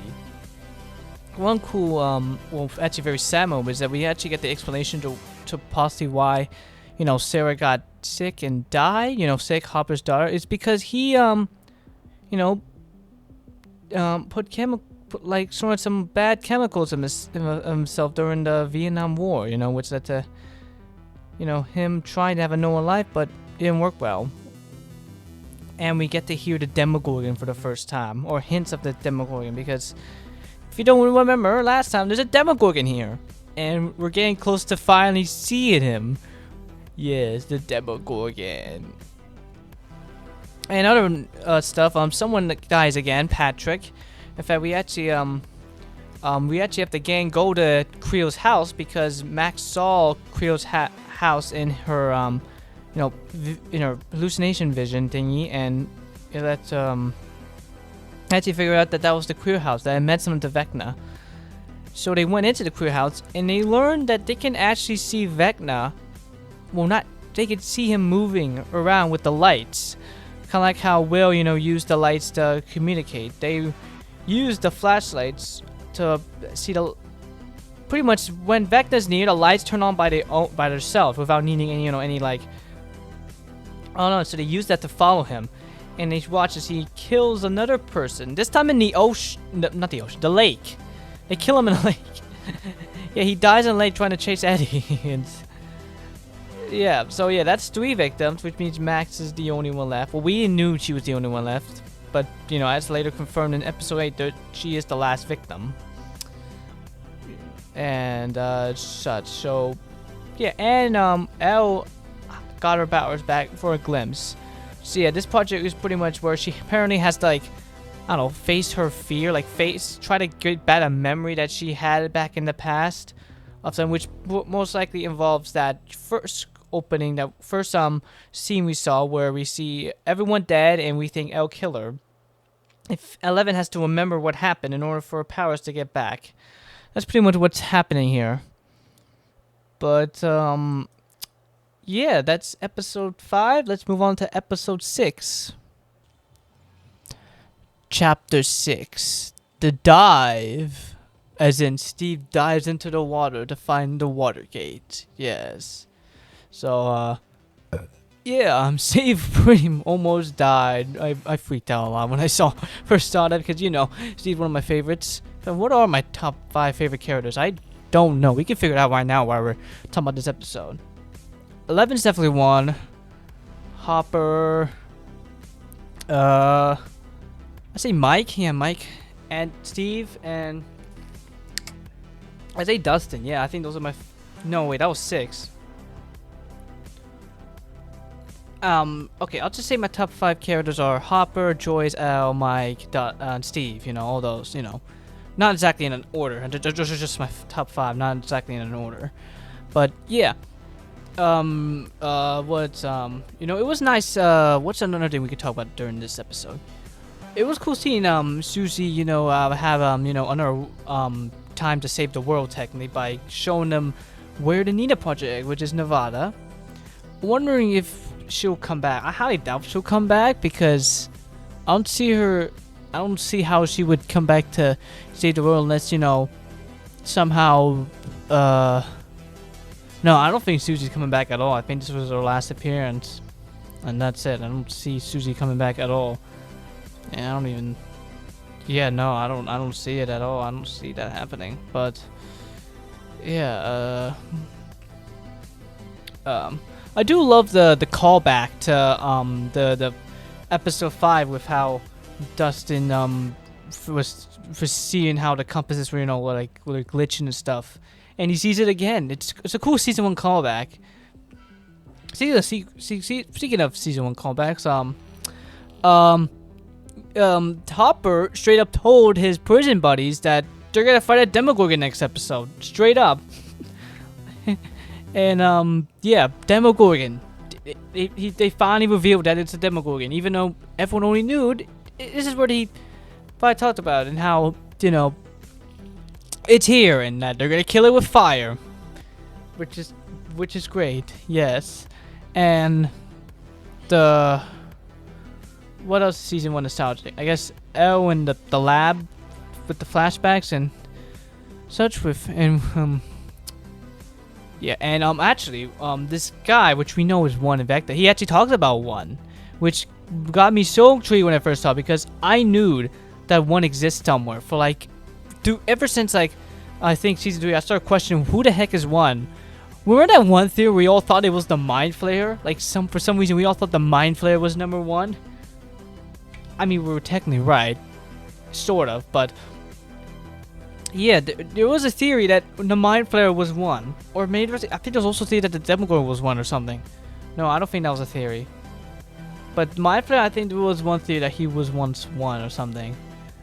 But now 1 is this guy, Vecna. And yeah, I don't think I have really that much else to say for this episode. But that yeah, it was a cool episode, and now we could talk about probably one of the best and mind-blowing, mind-shocking episodes of not just Stranger Things, but of all time, of all hit TV history. Chapter 7, The Massacre at Hawkins' Lab. When I said this is the most plot-twisting episode of all time, it is. It straight up is. First of all, 1 hour and 41 minutes, that's a lot. And yeah, there's a lot to go over. So, yeah. When this plot twist happened, that I was so shocked to my core. Me and my mom were just so shocked. We're hyped, so hyped. I mean, after that, it just rechanged everything we thought about Stranger Things. I was so hyped finally learning who one was this whole time. Even though I learned a terrible truth about who one was. I mean, it was 3 characters, but yet they were all the same person. Henry, One, and Vecna. All of them being the same character, which was crazy, I don't know. I'm speechless, man. I'm just so damn speechless, and it's just so amazing. I mean, there's other cool things the Demogorgon being back and being even more vicious than ever. Hopper and George finally reunite.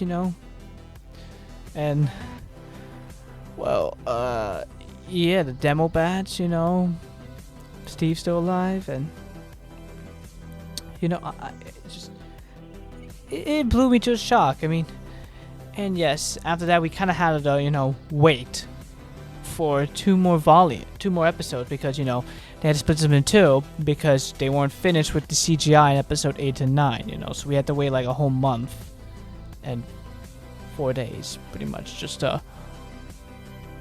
yeah, a month and 4 days to wait for this next episode, and it was worth the wait, you know. And I'm so glad they chose to stop at episode 7 because honestly, it was a great, you know, break point for us, you know, because we need some time to think, and hopefully Sorcerer will be, you know, the same deal too, you know, or you know, probably like last time we'll feel something so mind blowing, or we'll show something so insane that we're just gonna have to, you know, think for a few, you know,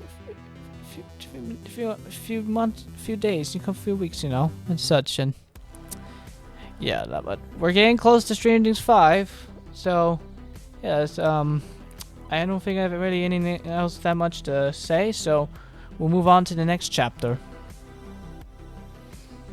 Chapter 8, Papa. Yes, all about Dr. Brenner, where 11 now knows the truth. In fact, everyone now knows the truth. That Henry Vecna also won. And he shows Nancy a vision of what would happen, where if all 4 gates are open, they make an ultimate gate, connecting Hawkins to the Upside Down. And Nancy, instead of, you know, being scared away like Vecna thought, she decides that they're gonna kill Vecna. And because Elle has her powers back, she sees that they're gonna try and kill him, and realize that she is gonna need to help them.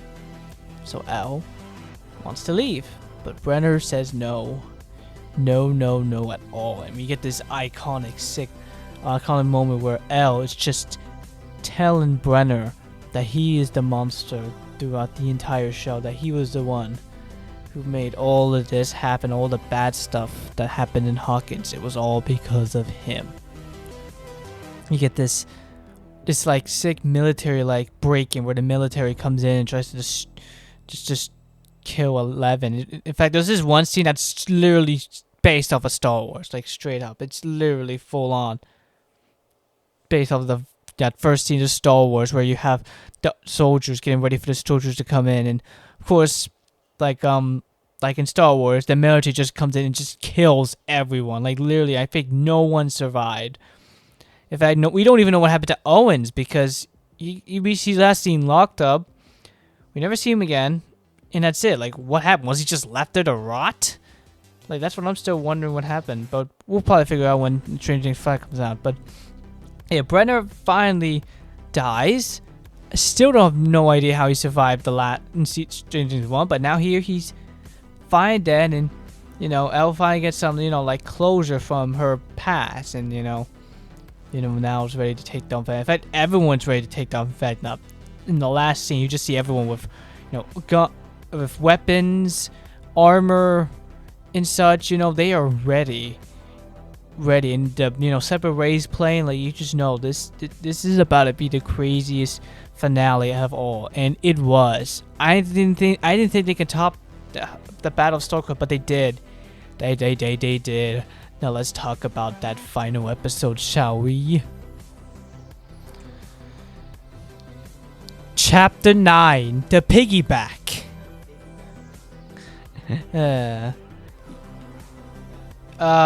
If you're wondering, that's 11, piggybacking Max. That's what the episode's about. No, I'm reviewing Stranger Things 4 right now. No, that's like way later, like next month. I'm gonna be making the first episode of Season 2 of Night of Misfits. What? I mean, not exactly, but can I get back to the review? Yeah, but yeah, and you kind of interrupted me a bit. Oh my god. Anyways, the piggyback. Yes. What can I say about this episode? We all know it's the best. Like straight up. Like come on, this is the best. Well, to be fair, this is being released after season 5, so I might be wrong. Anyways, what are some highlights that we could just talk about? Like pretty much. I want to name a few highlights. Well, let's see. One thing I can start off with is the demo dogs. They're back. The demo dogs are back. Mind Flayer's back. Revealed to be made by Vecna. Demogorgon, Demo Bats, they're all here in this episode alone. The gang, all 3 teams have to deal with all 3 of them. Hopper and his team have to deal with Demogorgon and Demo Dogs along with the Mind Flayer. 11 has to deal with Vecna, and Nancy and her team has to deal with the Demo Bats and the Vines. Yeah, it's all of them. Everyone is here moment. It really was. I mean, we saw Billy one more time and when Max's vision, even though I'm pretty sure it was the actor did not came back for those scenes, I'm pretty sure they just edited in clips of Stranger Things 4 and just somehow added them into the scene. Like I swear that is legit the same exact scene from from that. And what else do I need to say? What's another highlight that I could talk about?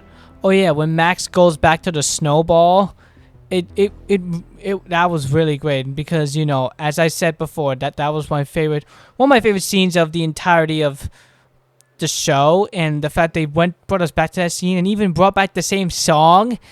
That was just sweet. Well, of course, until Vecna destroyed the whole thing and put his favorite song there. You know, mooning the mood a bit. Yes, it was Battle of the Century. L versus Vecna. Yes, they also Metal Man's in the original game. No, no. Metal Man wasn't added till like in the Wii U game. No, Metal Man wasn't added until the Wii U. I swore. Metal Man was added like way later on. Wait. Yeah, Mega Man wasn't added till like the Wii U. Metal Mario? Oh, I thought you said Metal Man. Oh my god. For context, Odyssey X is playing the original Smash Bros. Game. I would answer how, but I honestly have no idea how he's doing it because it's not with a 64 device, whatever they were called. And we're back. What's another highlight that we could talk about? I swear there was one specific scene I want to talk about that was major highlight. I guess with you know, Jonathan and Will. You know, Jonathan Talon's brother. He's there for him no matter what. Narconomo is Dustin telling Eddie's uncle that he died a hero. What's not really a combo? I mean, oh, that final scene with the Stranger Things theme orchestra playing, that was epic. The remix of One Up the Hill playing while Hopper was using a sword to fight against the Demogorgon. That was so epic when I first saw it in July with my mom. That was just epic. Mike returning as a leader in a way, you know. When Will told him he's the heart, and you know Mike encouraging Elle to fight, that was epic. That was amazing. Mike returning as the leader, I like that very much. The freaking Metallica song playing when Lauren weighed the demo bats, and one more thing I would like to mention. When you know Max is trying to get Vecna to possess her. Well, not possess her, like put Max in her trance. He actually tricks her in a very unique way where she made him thought Lucas thought she was insane for saying the things about how she actually wanted Billy to die and such, and it seemed like that was I legit thought that was Lucas, generally speaking, but till I realized that it was actually Vecna. Like that was such a cool trickery that Vecna did on her. Like it was honestly very crazy. I guess let's just review this season in general. Yeah, this season is great, though. I don't know. I still really don't know if it's the best. I swear it's a hard debate whether Stranger Things 2, 3, or 4 is my favorite. I really don't know.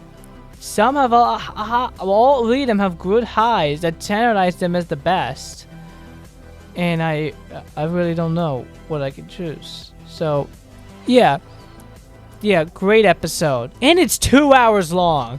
I swear, when I first saw it, I legit said, this is a freaking MCU movie, because it's literally the length of an MCU movie. Which was crazy. Even felt like I was watching a full-on MCU movie. But now, we should finally move on to Stranger Things 5. Let's get started.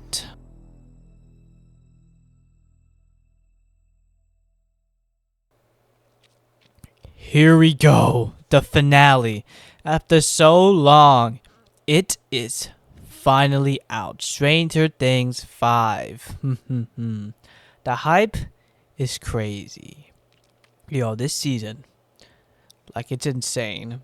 I mean, 8 final episodes will include a once-in-a-lifetime. I mean, we've been waiting 9 years for this, and now it's here, even though when you're watching this, it was out a month ago. But by the time I'm recording this, it came out like 3 days ago. And yeah, now I've decided to give my overall thoughts of episode 1, The Crawl. So let's get straight into it. Chapter 1, The Crawl. And yeah, things are just straight up right to the point. So it is 18 months, I think. Yeah, 18 months after spring 1986. It's now November 1987, November 3rd to be specific. It is 3 days before Will's vanishing. Because of that, we actually get a flashback of Will's vanishing, where we see what happened to Will after the Demogorgon, burst through Castle Byers. It's actually pretty crazy. Pretty much he, like, I don't know, he pretty much like tries to run away, defends himself as much as he can, and it was crazy seeing him doing this as a 12-year-old, or 11, as Joyce says in a later episode. He's sadly taken, and we learn that Vecna knew Will all along, and put something into him, which we later learn on that's how he got his powers, because yes, Will has powers. And this is how he got his powers. And we later learn that Will was like a test subject for Vecna to use to see if he can, we'll explain that later, but yeah, pretty much for his later plan throughout the rest of the season. But anyways, here we are in 1987, and, pretty much, let's just say how everyone's doing. Mike, Mike and his family are fine, and they have the Byers family living with them. Holly's now a lot older, is now a main character, actually, as you'll see later on. And yeah, the Byers family are pretty much with them, with pretty sure all, actually, yeah, a lot of things have changed. Let's start. So now go straight to Robin and Steve and the kids. Like, no, let me just start again. All the teens, I'm pretty sure, all work at this thing known as the WSQK, which is a radio station. Well, specifically Robin and Steve do, and they have their own type of broadcast and such called Rockin' Robin. And well, yeah, pretty much that. Murray is their supplier. He pretty much disguises himself as Austin something, I don't remember, but he's pretty much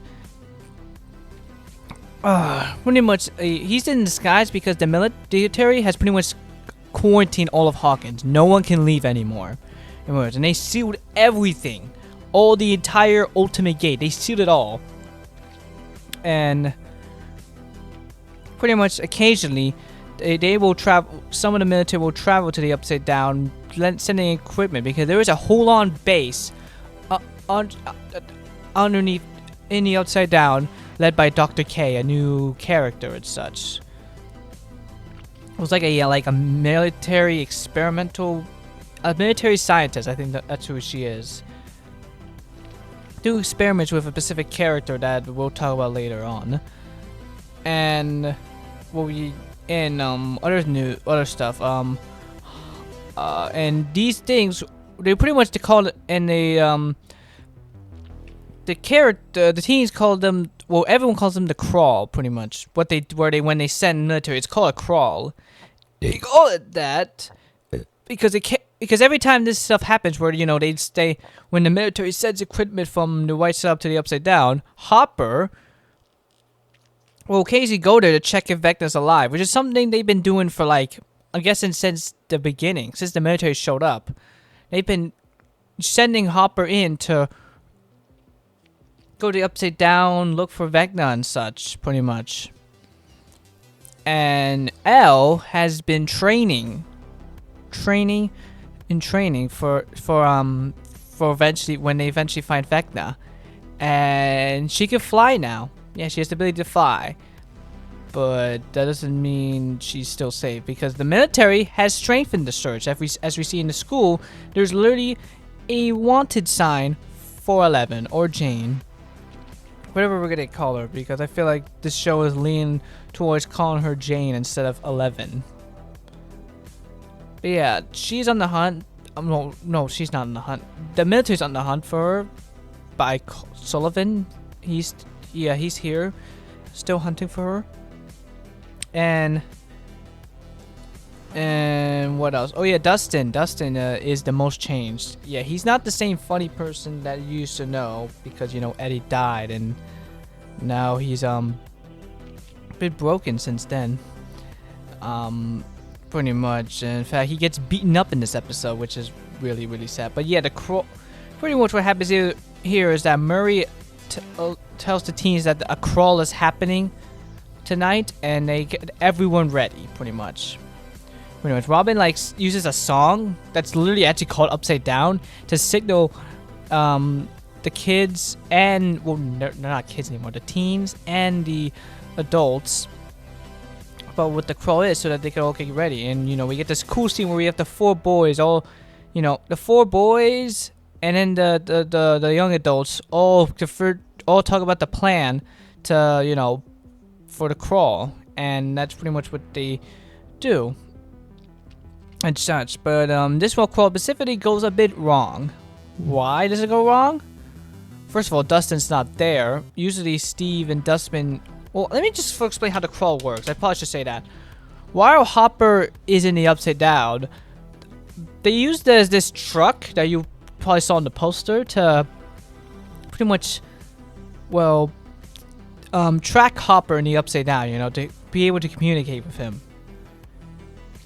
And Dustin and Steve usually drive around wherever Hopper is at, but because Dustin got beat up, it has to now be Steve and Jonathan.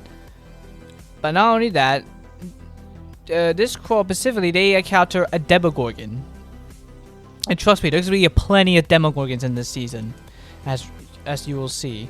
But this one specifically is unique because, as we learn, Will can see the perspective of the Demogorgon while this is happening.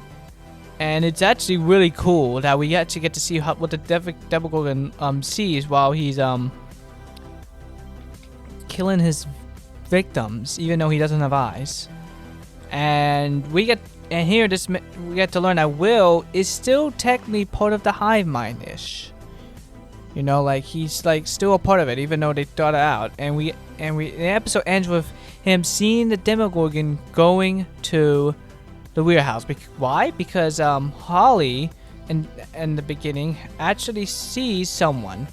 This person is Mr. Whatsit, or as we already know who he is, Henry Creel Vecna, which means he now has 4 names for some reason: Henry, Vecna, 1, and Mr. Whatsit. Yep. And the episode ends with Holly getting attacked by a Demogorgon.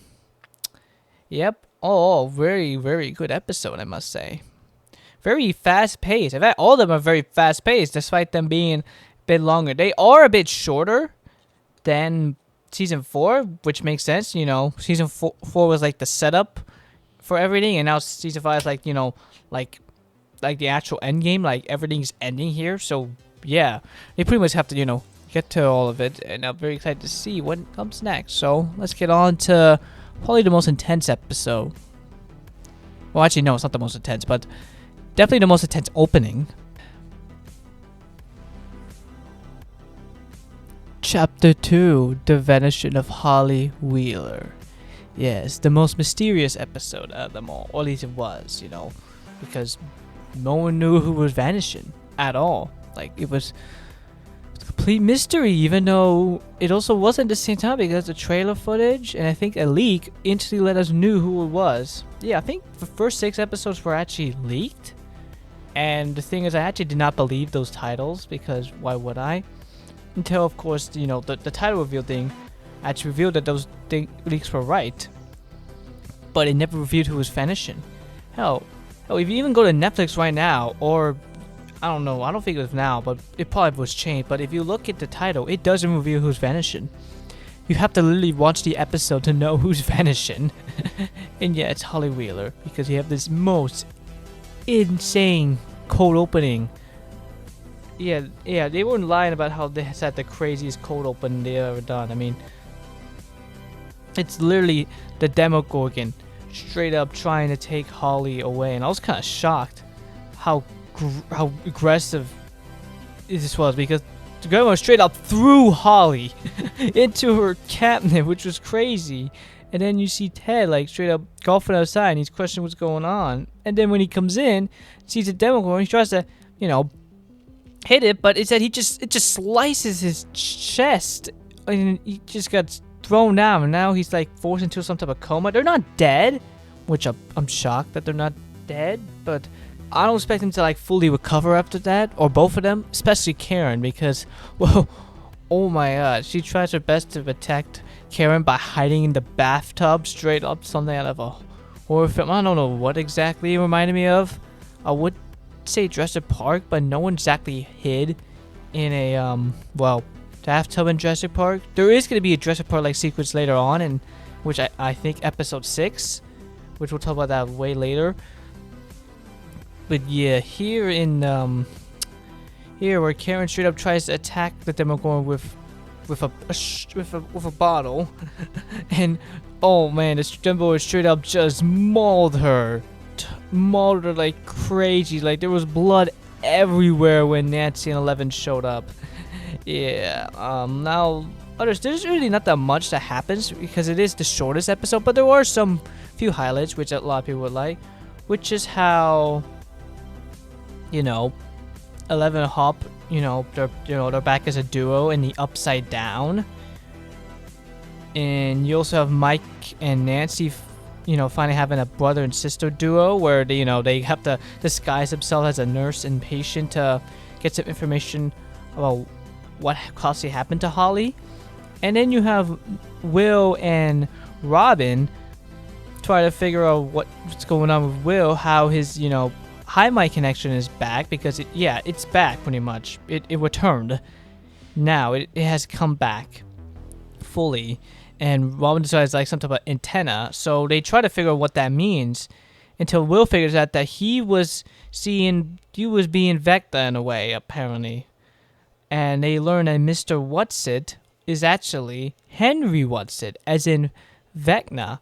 And as we see him in a human disguise, not the distorted disguise form that we would see in episode 4 and later on in season 4. It's his human disguise, and he uses disguise to take Holly into what she used to be the Creel house, but it's all fixed up, which is interesting. And we later learn what this is later on. So yeah, there's really not that much to say about this chapter, even though it has the most insane cold opening. Okay, let's move on to the Turbo Trap. Chapter 3, the Turbo Trap. This episode was pretty fun. It was like a Home Alone type thing. Well, there was like Home Alone references. What were they? Well, first one was Holly pretty much by herself in the Creel mansion because Vecna keeps her there, and we have a montage of her pretty much doing whatever she wants, watching TV, baking cookies, and putting on dresses. One of them, for some reason, looks so much like Alice from Alice in Wonderland, Well, it's probably actually nothing. Is it the same dress that Alice Creel wore when they first entered the mansion? No, no. They're probably similar, but I don't think it's the exact same. But anyways, Holly gets a message to meet him and the ex, Henry, and which is pretty much beyond the forest, which Vecna tells her not to go to, but she does anyway, and will reveal who she finds there later. But anyways, pretty much, they pretty much devise a plan. Will figures out that Derek Turnbow, hence the name Turbo Trap, is Vecna's next victim, so they take advantage of that. Pretty much the plan is that they are going to kidnap the Turnbow family with the help of Eric because she knows them personally, and pretty much take them into a barn, make the Demogorgon think Derek is in his house, but in reality it's a trap, pretty much like Home Alone. They pretty much goes to his house, set traps like everywhere, like barbed wires, like spikes. They all have weapons and such. Very Home Alone like, which I really enjoyed very much. It was very cool, and stuff. We also got this wall, which was first introduced in chapter 2, but it gets fully shown in chapter 3, where Hop and Eleven are trying to destroy it, but they can't. Nothing they do can, pretty much. And it is heavily theorized that this is where Polly is, behind the wall. And while they're trying to figure out how to bust through the wall, we get to learn L's kryptonite, which is some weird Sonic-like thing. It's almost like those weird Sonic-like things in the MC, the ones that were first used against Hulk. Then later Rhodey had in his Mark III design. And later were in those Stark drones in Far From Home. And then later reused again for the DoD and Miss Marvel and such, The weird sound vibrating like thing. It's Eleven's weakness, pretty much. And while interrogating someone, they learn that they're keeping someone here, very powerful, almost as powerful as L, and they think it's Vecna. Well, next chapter we learn it's not Vecna at all. It's actually someone very special. But anyways, one of the best parts about this was how Steve gets a chainsaw. Yes, Steve Harrington, while getting his axe, sees a chainsaw and decides to use it to open a hole for the Demogorgon to fall in,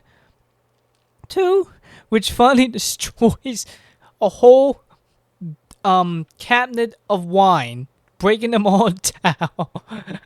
When my mom saw that, she really went, that is expensive equipment, because it pretty much is. They just destroyed thousands of expensive wine, which was hilarious. Anyways, the trap actually works-ish. Nancy uses her shotgun to put a tracker. Right, I forgot the point. They're going to put a tracker on the Demogorgon. They're not going to kill it. They're going to harm it enough so that Nancy can put a tracker on it, which actually works-ish, because sadly at the barn where Joyce, Will, Erica, and Robin are all at, Derek wakes up, and the Demogorgon sees that and is walking towards them, and yeah, we get to see the rest of that in the next chapter. But the mind-blowing, plot-twisting part of this is who Holly ends up finding in these caves. It's none other than Max. Max returns after being in a coma, and we will explain what happened to Max in the next chapter. Chapter Fawa, Sorcerer. Oh my. Oh my indeed. Oh my, oh my, oh my. This episode. God, this was something. And this poster is something. Yes, the poster made by Billy Butcher Billy. Yeah, that's what all these posters were made by Billy Butcher. He's probably in the credits somewhere in this video. But yeah.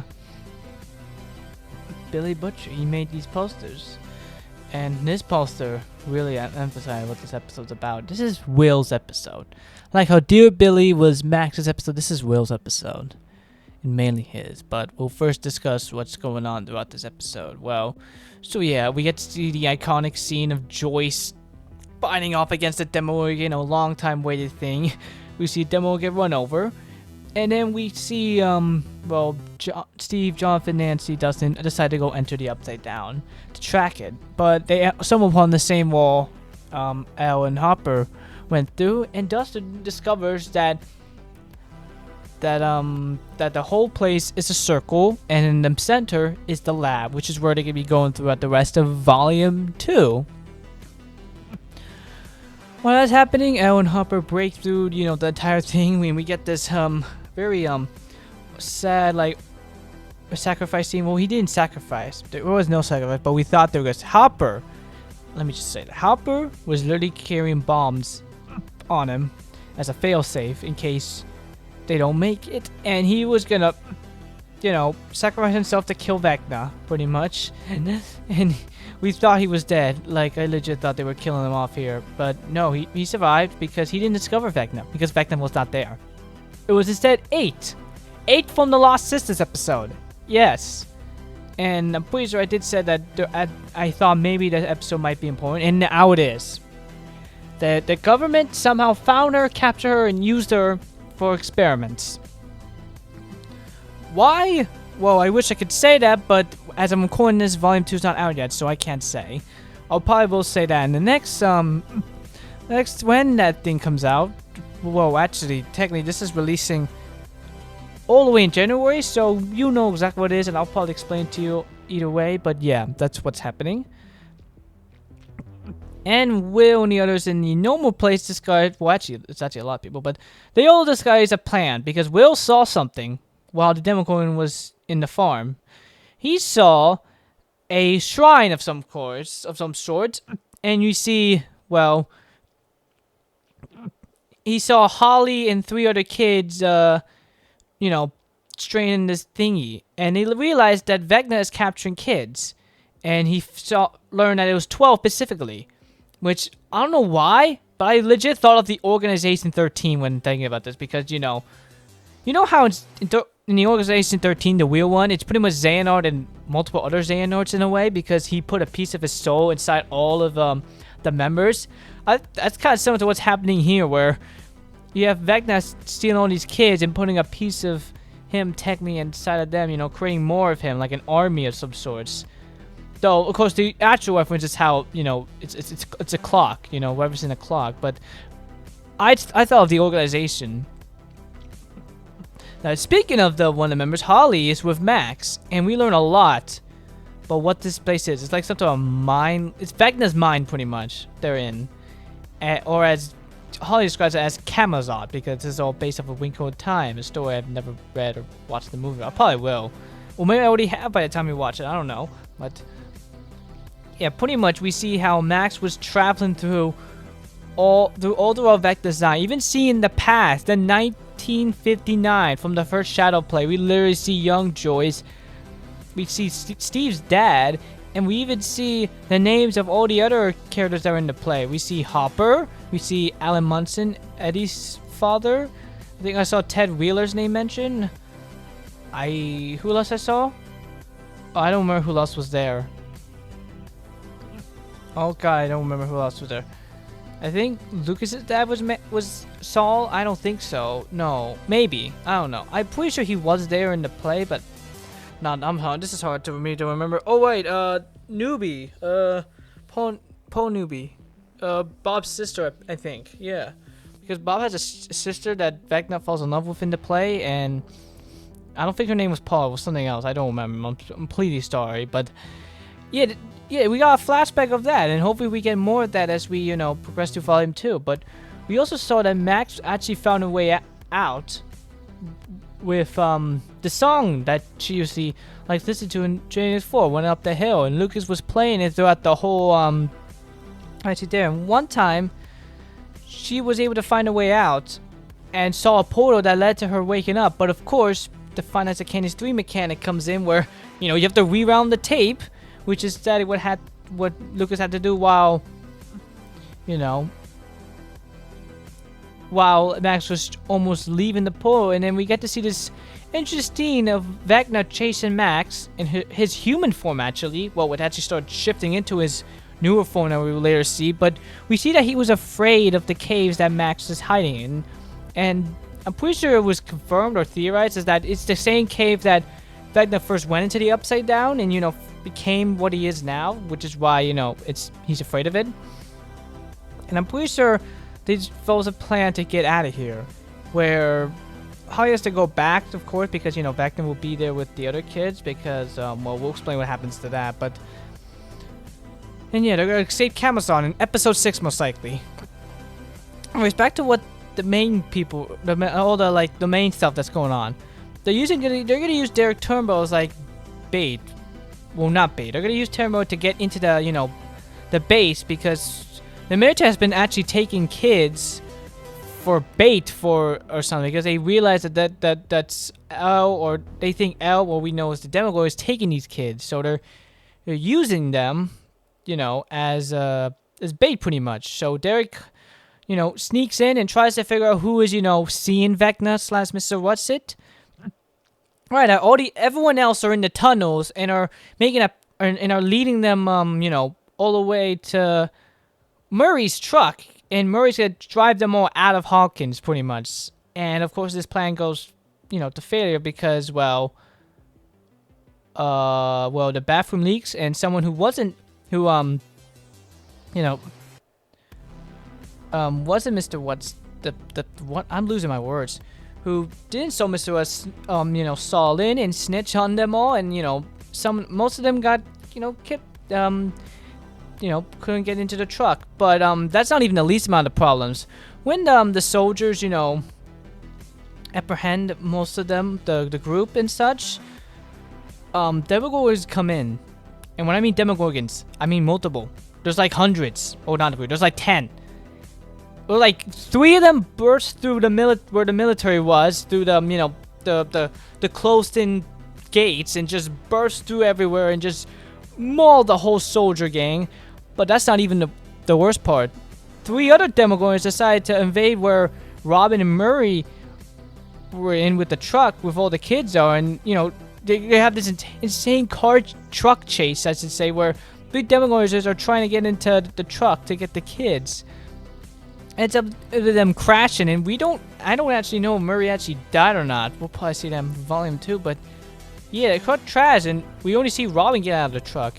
But that's not even the worst part. Lucas is in the tunnel, you know, taking kids to the truck, but Demogorgons invade as well, leaving Lucas by himself to just fight these Demogorgons with no point of escaping. But back to the, you know, the military area or library, because that's where it's all taking place, where you see Mike trying to get the last remaining kids that are trying to, you know, help, you know, evade all the Demogorgons in this insane, you know, scene of them, you know, running away while Demogorgons are wrecking everyone. Well, it seems like they were gonna win when they used fire, though, of course, Will, you know, he's still connected, so he gets burned as well, giving me, you know, flashbacks to when he had that insane seizure in Dig Dug. But then Vecna comes in, he's like, "Nah, I'll do it myself," and just straight up finish everyone else that's left off in his new and improved armor, where we see him just straight up using the Force to just throw a truck away. Groot, like, using his vines to just stab someone. Pushing away the fire that was thrown at it and explode everyone else, you know, throwing everyone out. And then he used pulled off some weird clinker things and just threw the soldiers into a bomb of some sort, burning Sullivan. And then we see this insane shot of Vecna deciding to just try to stab someone in the eye, or like close to the eyes, and I don't know, it was so graphic. Very, very graphic. And then we see Vecna grab Will, and he explains that the reason why he's taking these kids is because they're all weak and such. And Will was the first test subject for this, pretty much. And then he pretty much leaves because he doesn't need Will, apparently. Or does he? I don't know. But he just left, which is kind of shocking to me because I thought he was going to take Will, or as the trailer said, he was going to put him back into the Mind Flayer-like trance. But no, that didn't work at all. He didn't do that at all. He just, you know, decided to spawn in some more Demogorgons to finish everyone else off. But then we Will remembers what Robin said earlier about how he was trying to look for answers, but he had them all in reality, and we get to see these beautiful, beautiful flashbacks of what they can. In fact, I haven't seen the same ones that Joyce, Mike, and Jonathan mentioned when they were, trying to see if Will was still in there during the interrogation scene in the Mind Flare episode. Where Mike sees Will alone in the swings and he asks if they want to be friends. And the scene where Jonathan builds the castle buyers with Will, even though I'm pretty sure he mentioned it was raining, but that didn't really matter if it was rain or not. And the scene where Will has so many colors and he drew a spaceship that was made entirely from him, and scenes of him as Will the Wise, and then we get the shot. Well, not shot. Then we see that Will has powers. Well, not really. I think the Duffers mentioned like he was, using like his sense or his goosies to like, have Vecna's powers. He doesn't exactly have the same powers as Elle. He's like using their powers because he's connected to the hive mind, so he can like use the Vecna's powers. It's not like he actually has the powers. He's just using. He can just use them because he's part of the mind flat, the hive mind or something. It's different compared to 11's powers, even though it seems they're the same. It's actually a bit different, but because first of all, his eyes, go away whenever he does this. You know how in trenches his eyes like roll up. That happens here, which is more Vecna-like than 11. And pretty much what he does is he takes the 3 Demogorgons that are about to kill Mike, Lucas, and Robin. And let me remind you, Lucas was like far away in the tunnels, and Robin was like all the way in like WSQK. Actually, not even there. They were just in some random street. Well, not street, like grass area. And he just Vecnas all the Demogorgons to death. Pretty much crushing their bones and stuff. Same way Vecna did to, his other victims and such. And it ends with this shot of Will, looking at the camera, and you see him with the bleeding thing, like all like 11. He just wipes it away like that, and yeah, that's how it ends. I guess while we're here, I'll review Volume 1. This was great. This was such a great start. We have setting what's going on here. Showcasing what's gonna happen. Foreshadowing what could possibly happen in the finale, even though I have no idea what's gonna happen in the finale. But yeah, good start for Volume 1. Now let's get into Volume 2 with the Shock Jock.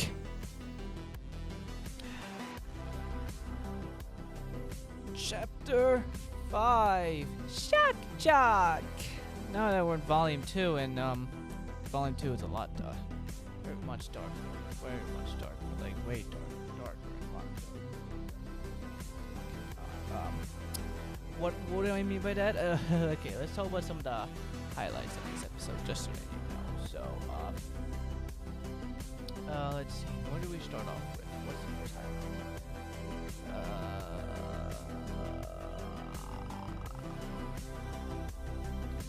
Well, I guess it's we can start off with Dustin and Steve and Jonathan go to the lab.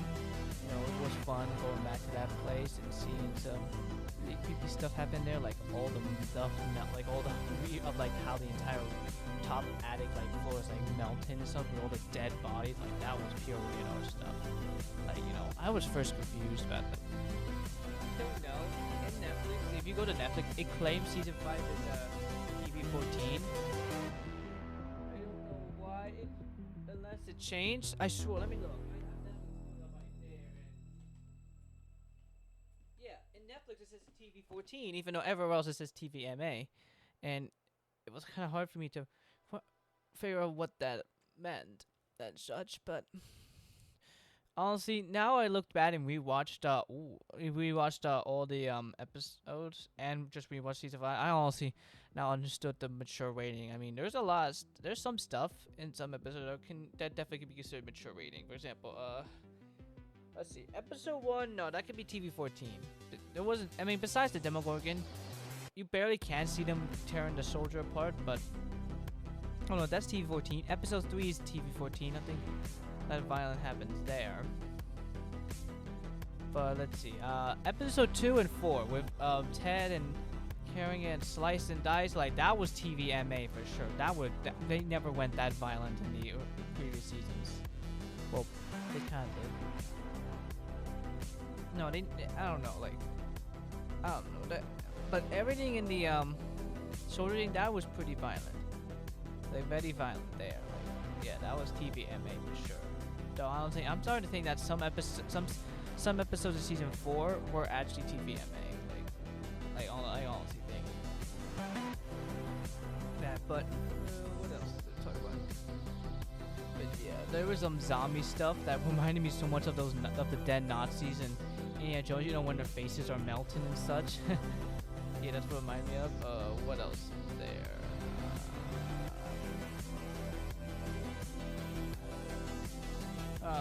This is another part that pans into R rating. Callie's origin of how she got there and what she's discovered, which was very dark and so very dark. Like, she pretty much sees multiple rooms with multiple pregnant women, and that's because they were trying to use her blood to make more Henrys. Pretty much, they're trying to recreate the program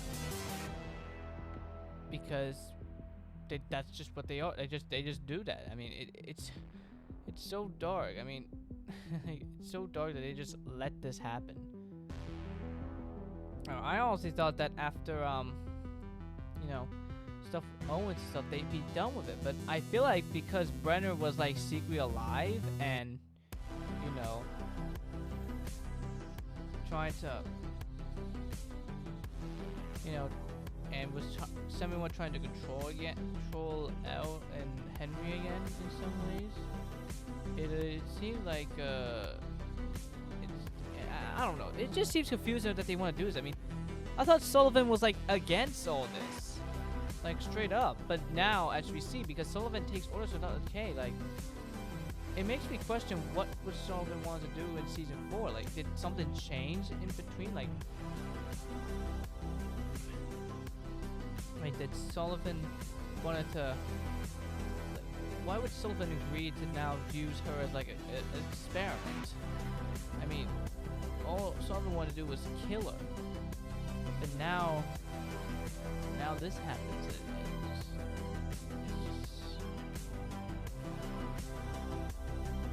It's just crazy how now that this is just messed up, and what leads to what pretty much will probably be to the sad ending, which I honestly realized the second the origins were revealed that Elle needs to die, Callie needs to die, and maybe even Will, because technically he also has these powers, even though there are many connected to the hive mind. Speaking of Will, here is the main point of the episode, why it's called Shock Jock. Lucas comes up with an idea to Frankenstein the Demogorgon so that Will can connect to the hive mind and, well, not exactly the hive, mainly to Vecna. And it works in this episode, which is, speaking of Vecna, or Mr. What's-It Potato, was very creepy in this episode. The way he threatened Derek in here and straight up just manifested into Vecna in the final scene. Like, that was all crazy and stuff. And also, I can't believe we actually heard Vecna call someone a bitch. That did not sound like something Vecna would say, but yet they decided to just say it anyways, and it actually did not feel way off. Though it would be way more crazy if he said the F word, which in fact, no one has actually said the F word yet, even though it's TVMA. Like, no one has ever said the F word, and I don't think they will. I feel like there is going to be no F-bombs in this Major Things show, which, I don't know. I feel like I would have wanted to hear like another F-bomb, because besides Billy, no one else has said the F word. But anyways, this is where they learn that Max is a lot. Well, not a lot, but it's like, we'll talk about that later in episode 6, Escape from Kamazan. But yeah, this was actually a really great episode, despite all the dark stuff. Like, it was a lot of stuff happens. Like, I was so shocked about all the amount of stuff that's happening, because this was all happening only in 1 hour and 8 minutes. Like, I didn't think they would put that much stuff in 1 hour. Like, it's just crazy compared to season 4, or the first volume of episode season 5, where they take things a bit slow and such.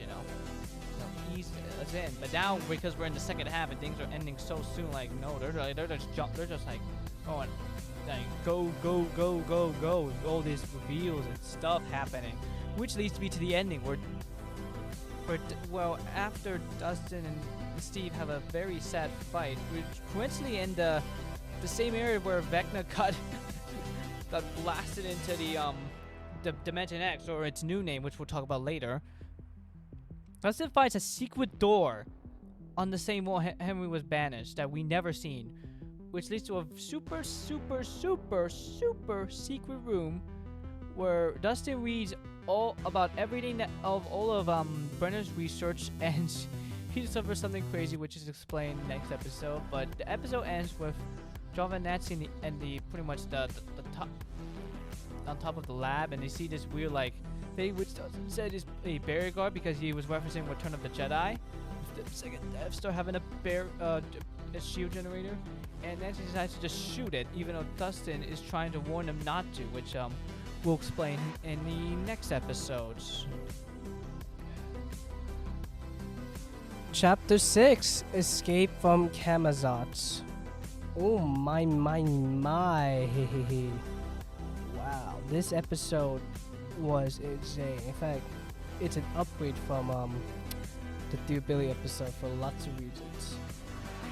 Well, let's see. Let's talk about the big things that happen. It's very emotional. Like, I'm not even joking. Like, so many emotional scenes happen in this episode with the Steve and Dustin. You know, with the Steve and Dustin. You know. Oh my God! Why am I just mixing it? Okay, pretty much. Steve's trying to save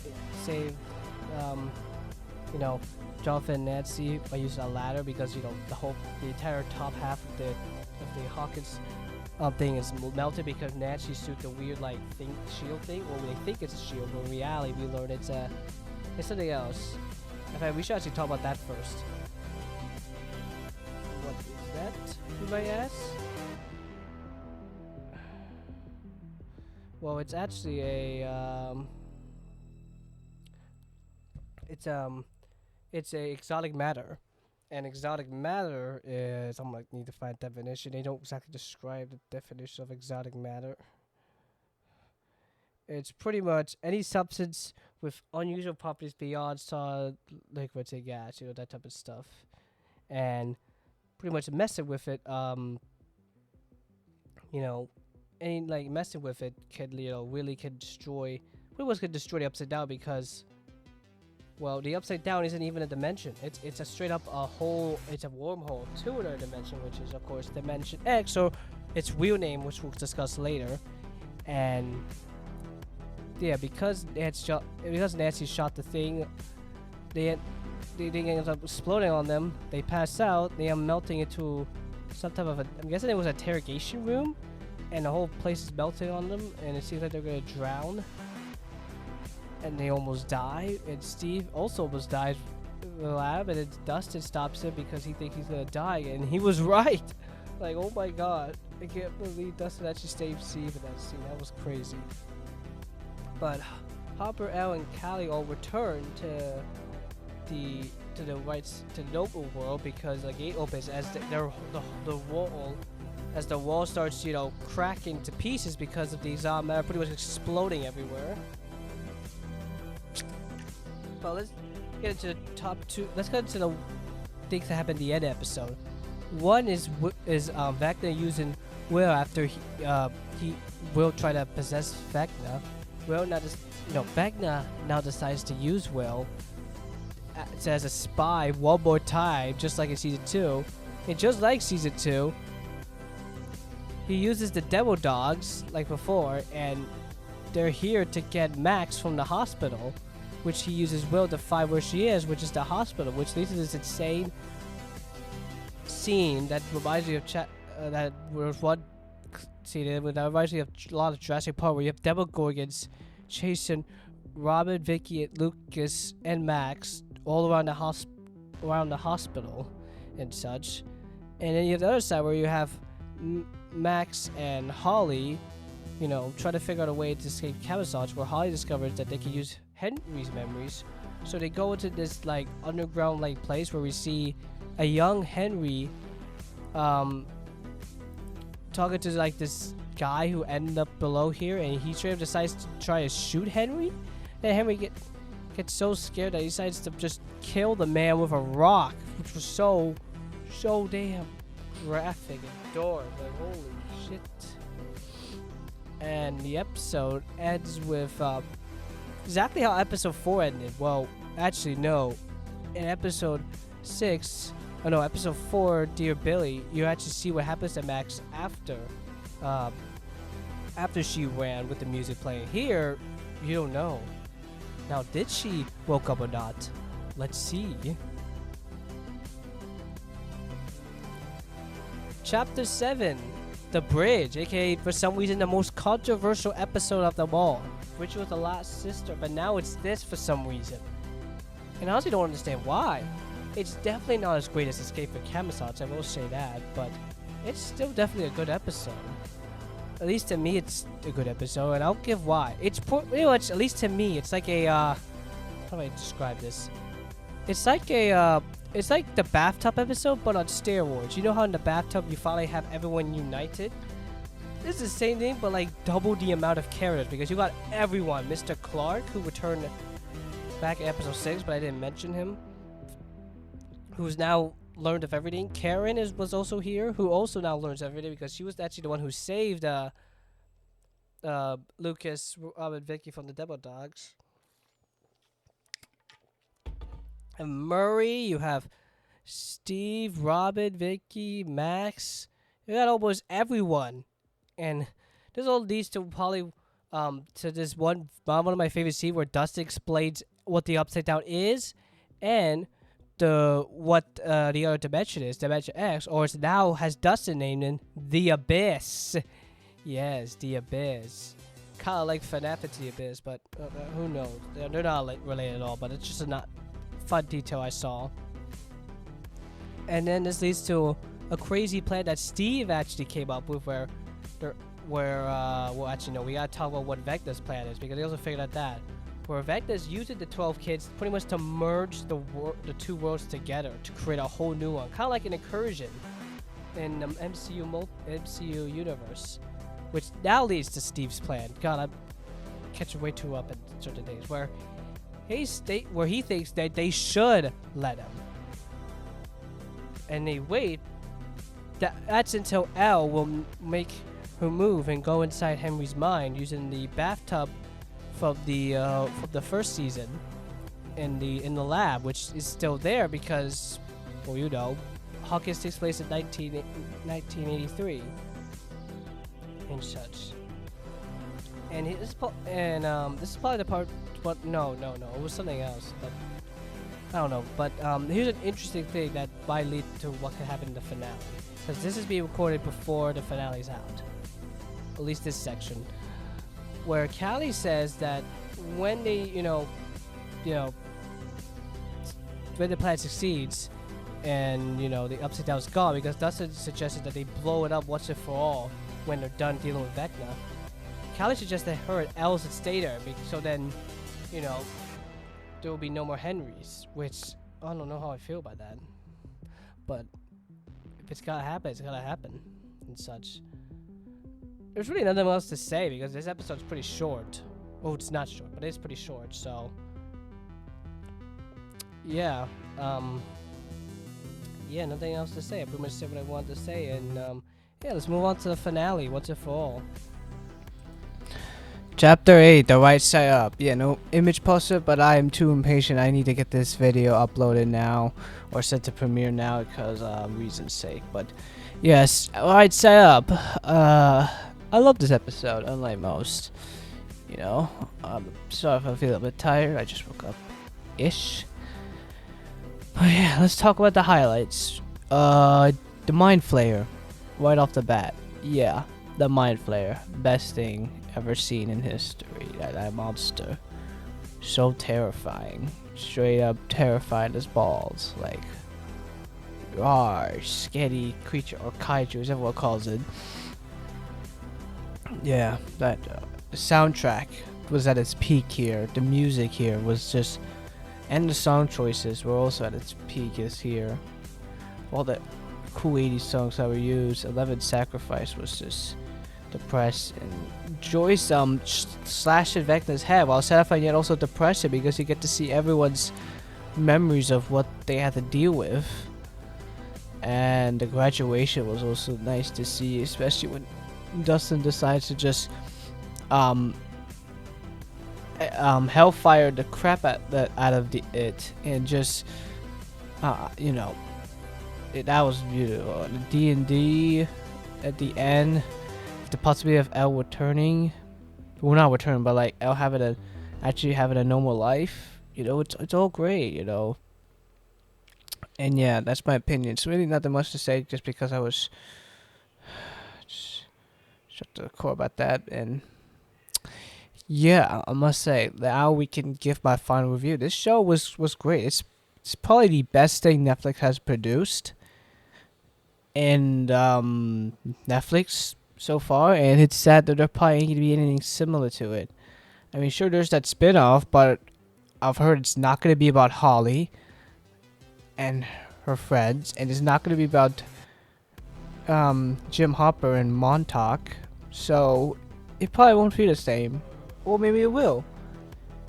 Either way, yeah, the story is officially over. I hope you, and this was my big review, and I need to wrap it up because this has been going on for over 2 hours. Crazy. So hope you all enjoyed. If you'd like to give it a like, subscribe for more content like this, and I'll see you next time. Bye everybody.